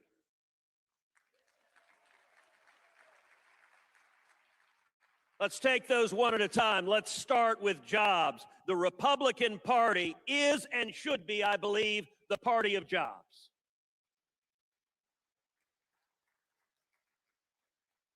Now, where do jobs come from? They don't come from Washington, D.C. They don't come from bureaucrats. They come from the men and women here. They come from small businesses putting capital at risk to meet a need. But although government doesn't create jobs, boy, can it screw them up. Many times, I have suggested that Gavin Newsom should be named the Texas Realtor of the Year.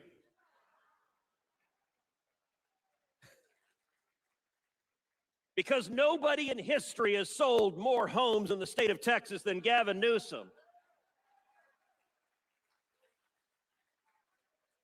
And by the way, Comrade Mondami is the Florida Realtor of the Year.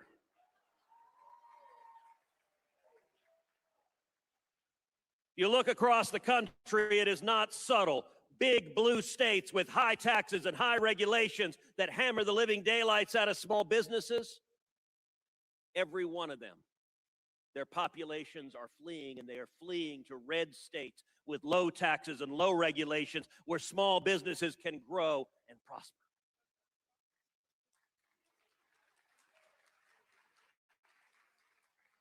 And yet, what did today's liberals say? They say, let's make America more like California and New York. Let's have high taxes and high spending and high debts. And I want to say, within the conservative movement, the question of what do we believe is important as well. In many ways, the most important political shift of the last decade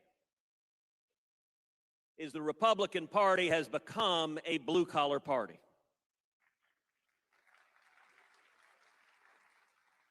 It used to be conventional wisdom that Republicans...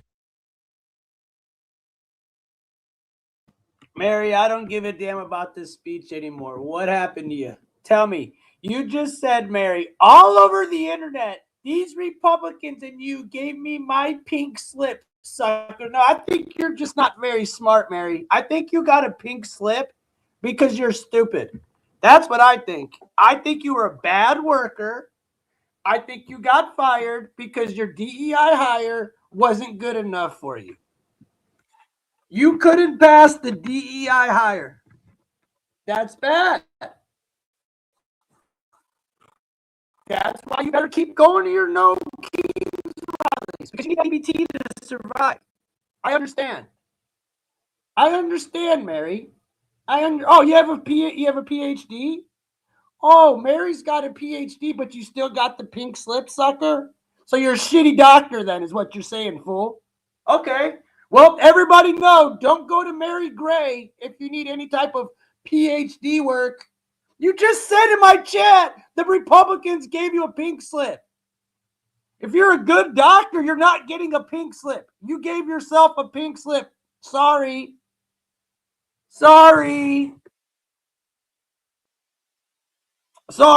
You could go start your own practice then. But you didn't. Why? Because the Republicans? Is that why? Really? It's the Republicans' fault. I'm not even a Republican. I think you're just sitting here being a victim here, Mary. Nobody cares. If you have a PhD, you should be smart enough to know how to find another job. But instead, you're going to sit here and cry in my chat about being, oh my God, the Republicans gave me my pink slip. Man, shut up, Mary. Mary, I would never let you even fix a scrape on my knee if I fell. I'm just keeping it honest with you, Mary. You scary, Mary.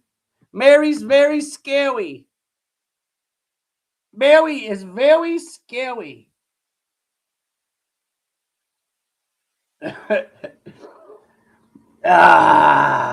You're so misinformed, Tim. Tim, you didn't just watch 4 hours of just straight mental illness. You're so misinformed. Yeah, we just want one of you crazy liberal to get behind a knife and do a surgery on me tomorrow. Yeah, that's what we want. I'm sure we got people flocking to you, Mary. Go move to San Francisco, Mary. Mary. Dr. Mary. Come on, the whole world wants your attention now, Mary. You're the best. I mean, hell, if I got the pink slip, I'd feel like the goat too.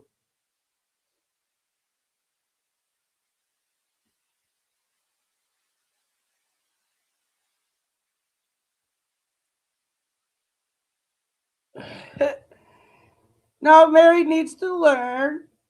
She needs to learn her space in life. It's okay. Widow Mary, when you get the pink slip, you are now what Trump would say, you're fired.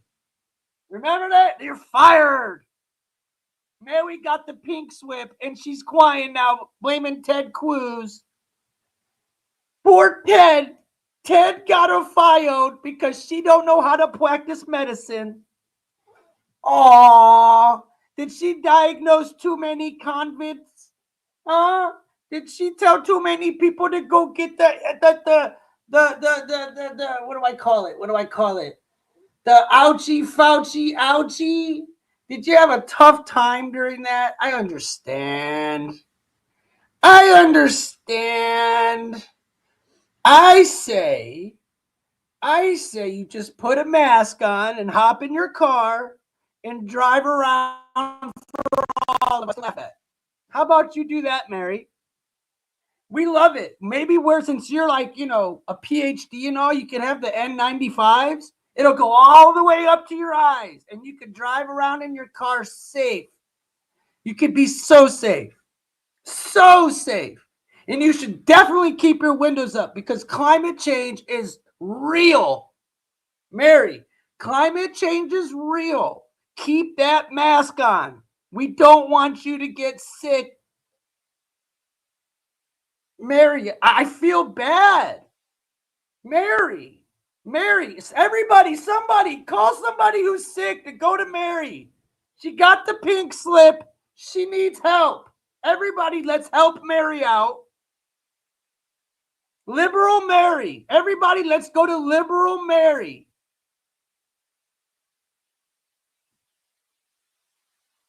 You haven't gotten one donation or sub your entire crap life. I hope you're talking to Mary. I hope you're talking to Mary there, Mike. You little What do I call you? What can I call you that can get around it? You rainbow flag waver. You like to wave around flags. Yep. You like flags. You love flags. We know it. Flags. That's it. You love flags. We get it. You're a flag lover. We get it there, Michael. Hey, Mike. We get it. You're a flag lover. We get it.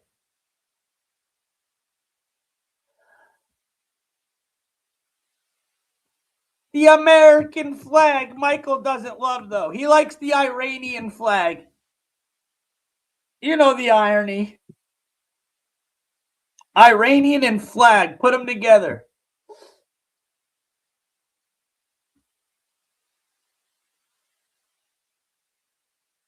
Sorry, Michael. Now, Michael Freeman, why don't you go defend your little girl, Mary? And this is what happens to you. Boo! Bye-bye. You just disappeared, Michael. What happened to you? Bye-bye. Hold on. Where's little Mary at? Because little Mary just ran with her little whatever between her legs. Bye. Did you tape it up before you left, Mary? I hope you did. Bye. Who else wants to go before I leave, bro? Who wants to go else?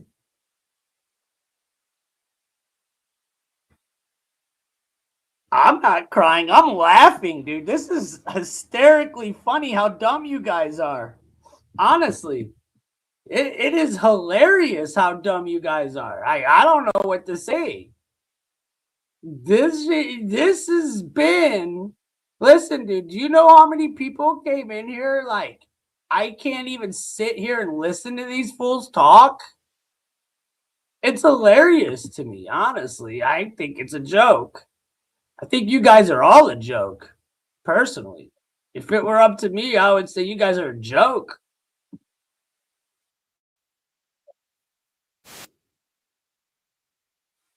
Never really cared. I've always thought you guys were a joke. And it just confirms it watching this. It really does.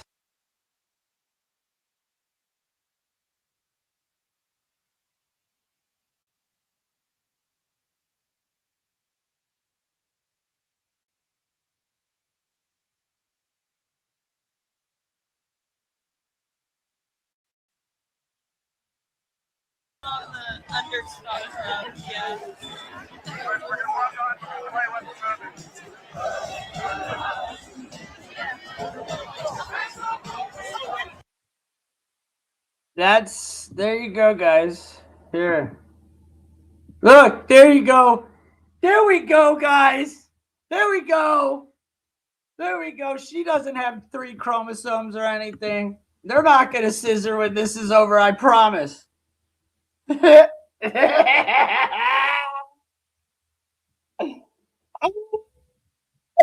like an overweight fat liberal. Oh my God. Let's talk about eating healthy. You're fat, you're overweight, and you're a liberal. You're everything God didn't desire. Hold on. Where's my soundboard for this one? Look at these people on the stage with their little hippie type. Look.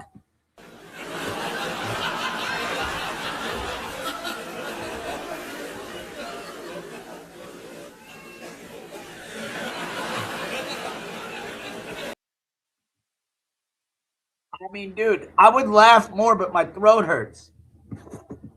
My throat hurts. So when I start laughing too much, because when I was on mute, I was laughing super hard. And I literally almost lost my voice. I couldn't even, hit my incense stick.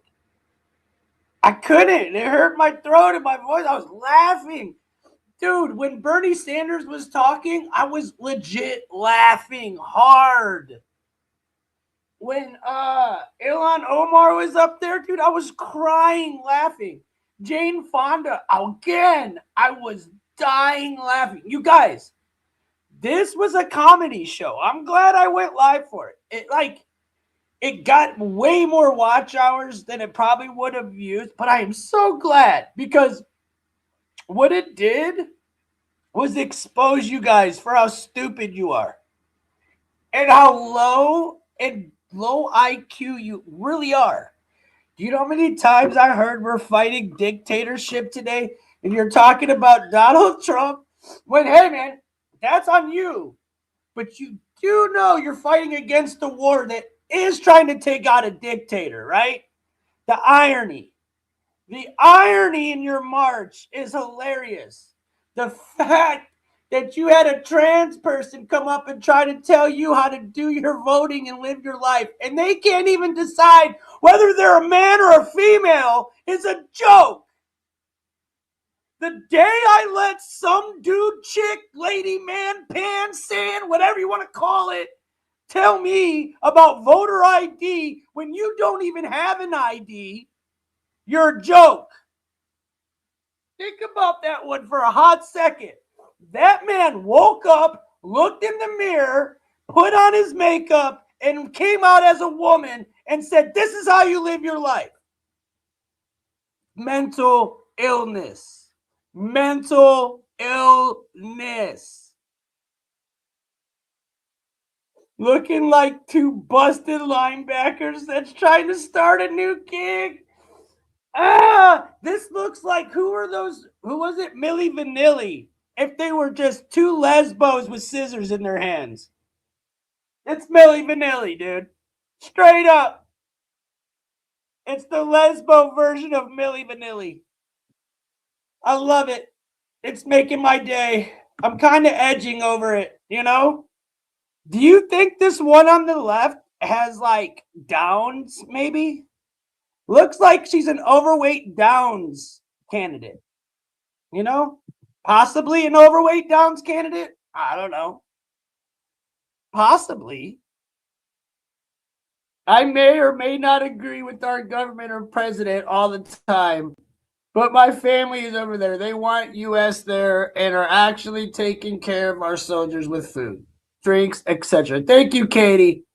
You know, the whole point is that it's like we're in the middle of like a huge precipice of our country, and these people pick now to divide us even more. And I find it a joke. I will not play any other news right now. I'm only leaving it at this so that you guys can go back and remember what a joke this is when they say we're going to go vote Democrat at midterms and we need to get rid of this and that. I'm not even going to talk about my opinions on politics. But one thing is obvious. I don't care what side you're on. These people have mental illness to its fullest. They're mentally unstable. The fact that there's some of these people, Larry Ellison speaking today. Do you guys remember listening to him and Walls just speak last week in front of Congress? The guy was a joke, a laughing stock. It was sad, it was embarrassing, and it was shameful. And that dude had the audacity to get on stage and tell Americans how to live their damn life.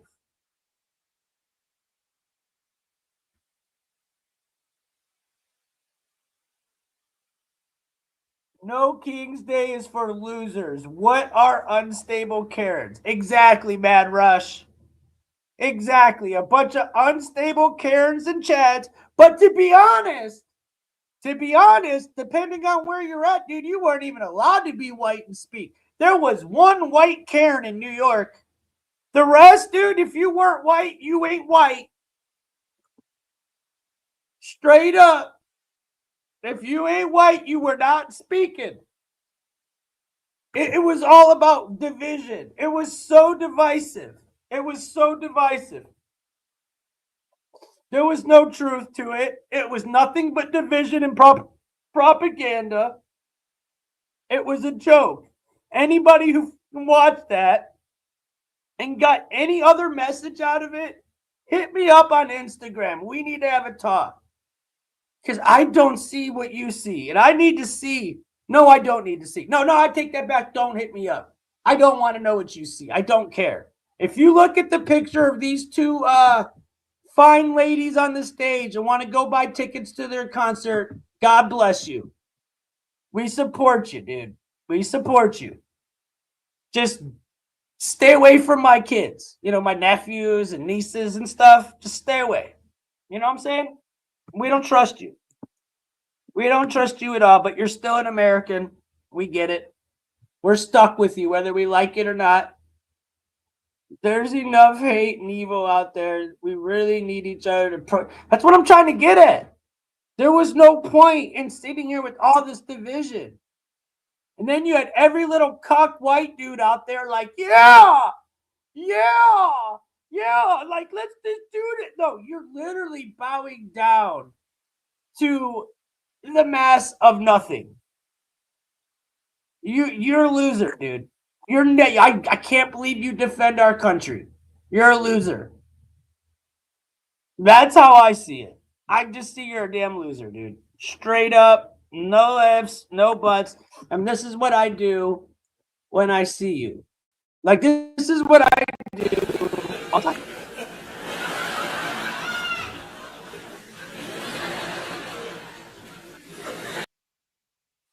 That's what I was doing when I saw these ladies on the stage. If I could only play it for you without getting a copyright, it would be even funnier. There's a lot of stuff that I had to skip over because we had Bruce Springsteen screaming nonsense in the background. I couldn't play nothing for you. So I had to pick and choose what y'all got to hear. So just know there was way worse stuff out there that got drowned out because of music. What's up, Lou? How you doing, bro? How you doing, Lou? Lou. We're not even gonna get 200 likes. That is crazy, Ryan. There was a lot of bots in this, dude. A lot, and it's a lot closer. When we started, it was at like 70% yes. So I got completely bombarded with a bunch of snowflakes. But someone came in here and said, Tim, why did your poll go from like 70% to like 54% no? You must have rigged it. No. The truth is the first half hour there might have been 200 votes and you guys got the majority. But the longer we watch this unstable mentality, the more the votes started going to no, because nobody could logically watch that and say, yeah, I support this. And if you do, you're the reasoning why I'm doing this rant and I'm missing my basketball game right now. You're the reason. Straight up. No ifs, ands, or buts about it. At all. It's crazy to me. It's crazy. Like, you know, like we really need or want to hear. Like, look, dude, I was getting ready to, I was gonna go this morning to the one in my town. And I'm glad I did it, dude. I am so glad I did it. Because it would have just irritated me. I'm glad I got a really good laugh at this today. Like, you guys think I'm mad, but I'm yelling because I have no voice, and this is just how I am. If you listen to Alex Jones, he always sounds like he's yelling and mad, but that's just how he gets when he's excited. I have the same mentality. I have the same type of energy. I can't control it. I'm Italian. That's how we are. We're vocal. So when you think I'm yelling, I'm really laughing inside. Just know, none of this really can get me that mad because it's a joke to me. It's like watching Saturday Night Live. You know what I'm saying? So, like, there ain't nothing that gets me mad. Mary, I know you're not here anymore. I'm sorry you got the pink slip. I'm sorry that Ted Cruz did you dirty and all the Republicans, Mary. Maybe one day your pink slip won't be pink anymore and you can do a little work. But yeah, let's go ahead and blame everybody but Mary. Mary didn't do nothing. We're sorry for blaming you, Mary. We're sorry.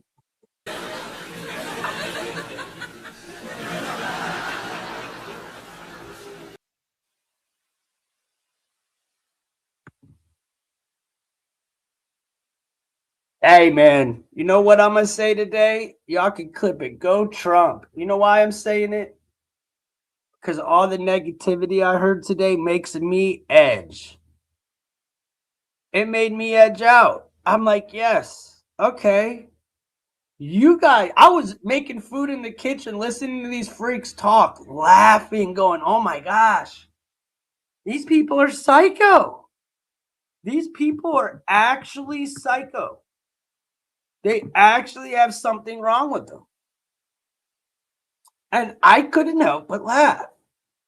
So I hope we had a good experience with this. I couldn't surround myself with that much stupidity. I know, Antonio, I'm glad I did it. I'm glad I didn't wake up, roll one up, and go straight to this. Do you realize how my day would have gone? I wouldn't have been able to show you what I recorded because I would have been cussing them all out anyways. It wouldn't have been YouTube friendly. But that being said, y'all, I'm going to end this. I got a whole nother show planned. I was going to go ahead and incorporate the two, but you just can't.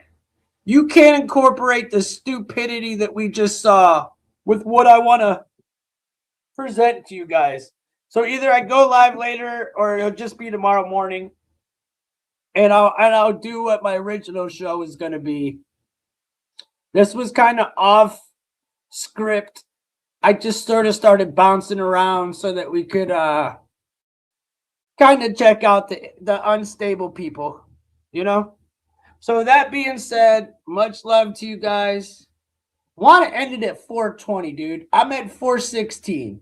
That's why I'm sitting here yapping the last 4 minutes. I'm like, I want to end it right on 420. Right on 420. I'm sure I will. I'm going to be watching some basketball. Think the Indians are on tonight. So I'm going to watch some baseball, some basketball. I'm going to kick it. I really didn't want to go live today. I had 2 shows planned, though, so I can't get too far behind. You know? Like, I can't cover this tomorrow and what I wanted to cover today, so I just had to go ahead and get this out the way. You know? But, yeah, I'm sure I'll be on there. We'll be in there. Love ya. You know. Just be chilling. But anything else, Brian, Katie, you guys seem Antonio, man. Thank you for chilling. Thank you for chilling with, bro. I love it when you come in and take on all these libs, bro. You come in and you handle your business like a true soldier. I look forward to you guys. You know, today was actually a really funny one. I had a good time today. I didn't even mind too much at all because I was laughing at the comments. I'm like, let it slide. I don't care. Just go ahead and let them slide.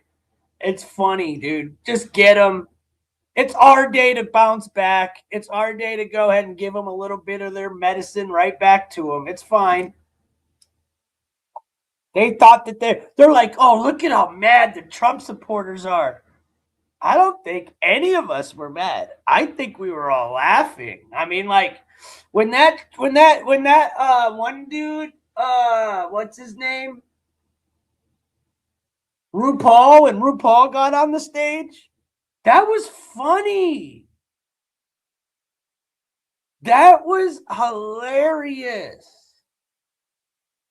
I mean, come on, dude. You can't make it up.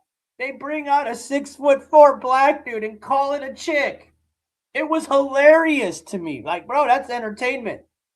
Katie, I would love to watch them stand up, but I think I just watched 4 hours and 20 minutes of it. Like, straight up, no lie.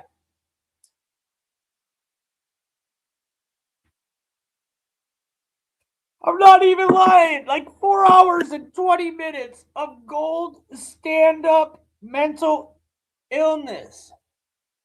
Thank God it's not June. Imagine if it was June and they combined all the marches in one. They do that. They did it last year. They had this No Kings rally in June. And you guys know what June is. They combined the two. They did. They combined the 2 rallies in the same day. They did. They did. So we'll see what they do this June. But there's no correlation to saving the country and the other type of rally, right? What's the correlation, you guys? Are you going to call them to come support you if this country takes it? I don't think so. No, I was joking. It really wasn't RuPaul. It was just a look-alike. It was like a Timo RuPaul. It wasn't really RuPaul. I was joking. It was just like a Timo looking 6'4" black dude dressed as a woman. That's all. That's all. But hey, man, he had a lot of good advice to tell you guys how to live your life. He was very, very helpful. Yeah, that was my whole point, Katie. See, now you're getting what I was saying. Yes, yes, yes, Katie, yes. You get it. I'm literally trying to, be the best I can be without being as low as those women were that were dropping F-bombs left and right in front of a bunch of children. But yet I can manage to talk to you guys and not drop one swear word the whole entire time. So that was, they didn't even speak for 8 minutes. How many, that was embarrassing. I had to turn her off. Like, man, if I took my nephew, this is embarrassing right now. Like, really. But that being said, I love you guys. I'm out. Much love. God bless. Peace. I got the 421, son of a gun.